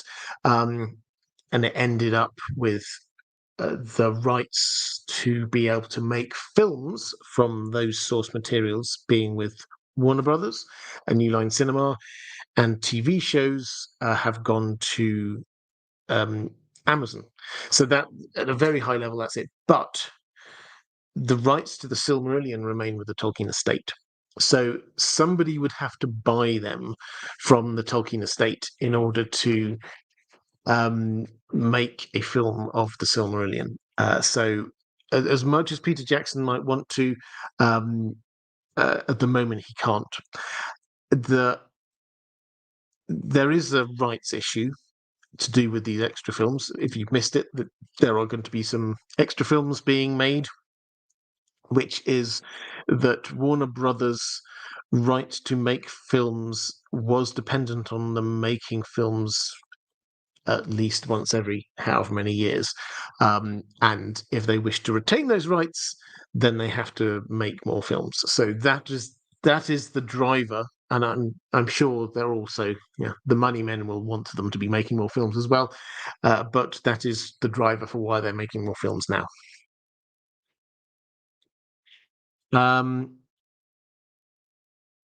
Naberios saying, Happy Thursday. Not sure if I'm getting this in time. Just about.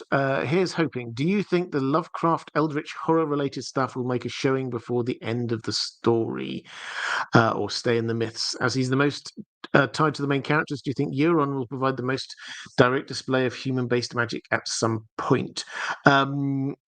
So horror generally is going to ramp up towards the end of A Song of Ice and Fire. There's absolutely no doubt in my mind about that. We're going to be getting more zombies, more darkness.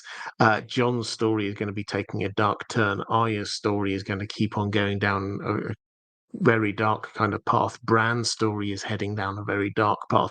A lot of these characters are going down into very quite disturbing areas psychologically. And the amount of zombies and dragons and magic is just going to increase over time. This started very low fantasy. It's moving up to very high fantasy. In terms of sort of the Lovecraftian eldritch horror, I'm not sure that we're going to get much of the Cthulhu-esque monsters, but we will definitely get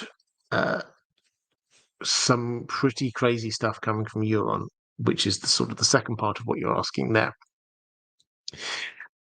Where he has set things up now is that he is going into war, a sea battle.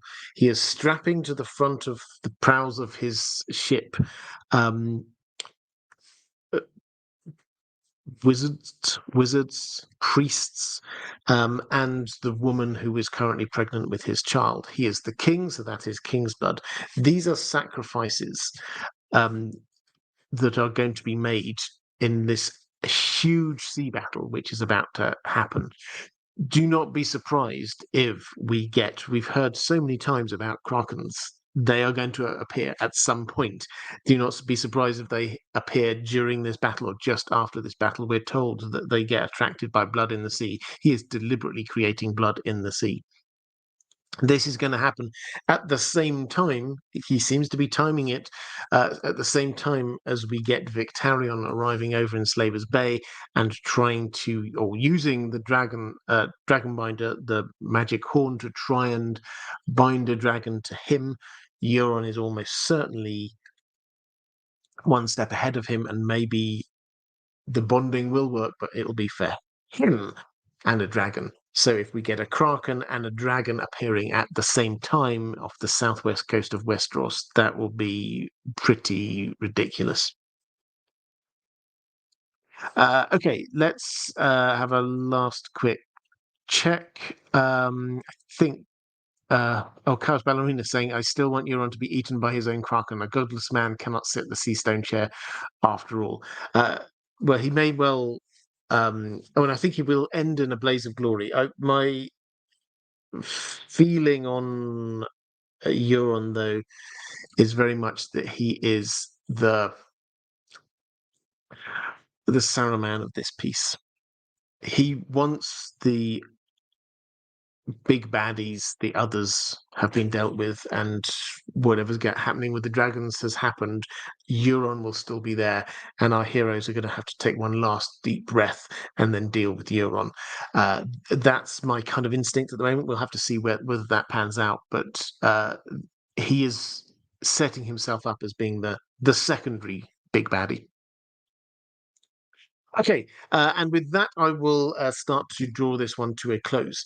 I will be back on Sunday with my pre-show live stream for episode 2 of House of the Dragon, so do tune in for that. I have got a Lord of the Rings video coming out tomorrow. They used to be on Mondays. Mondays is now the episode breakdowns for House of the Dragon, so I've shifted the Lord of the Rings videos to Friday for the next few weeks. So if you're a Lord of the Rings fan, that's when they will be coming out. A quick thank you again to my moderators who've been doing for hours now. Excellent work. Thank you, moderators. You are absolutely amazing. If you're still there in the chat, feel free to give them a little bit more love. They definitely deserve it. patrons, thank you as well. If you're watching this back a little bit later on YouTube, you will find a link appearing somewhere around here to other live streams. If you'd like to watch some more of them, there'll be a link appearing somewhere around here to my Patreon page, which is the best way to support this channel if you wish to do so. That is all for this time. Take care, everyone. I'll see you again soon.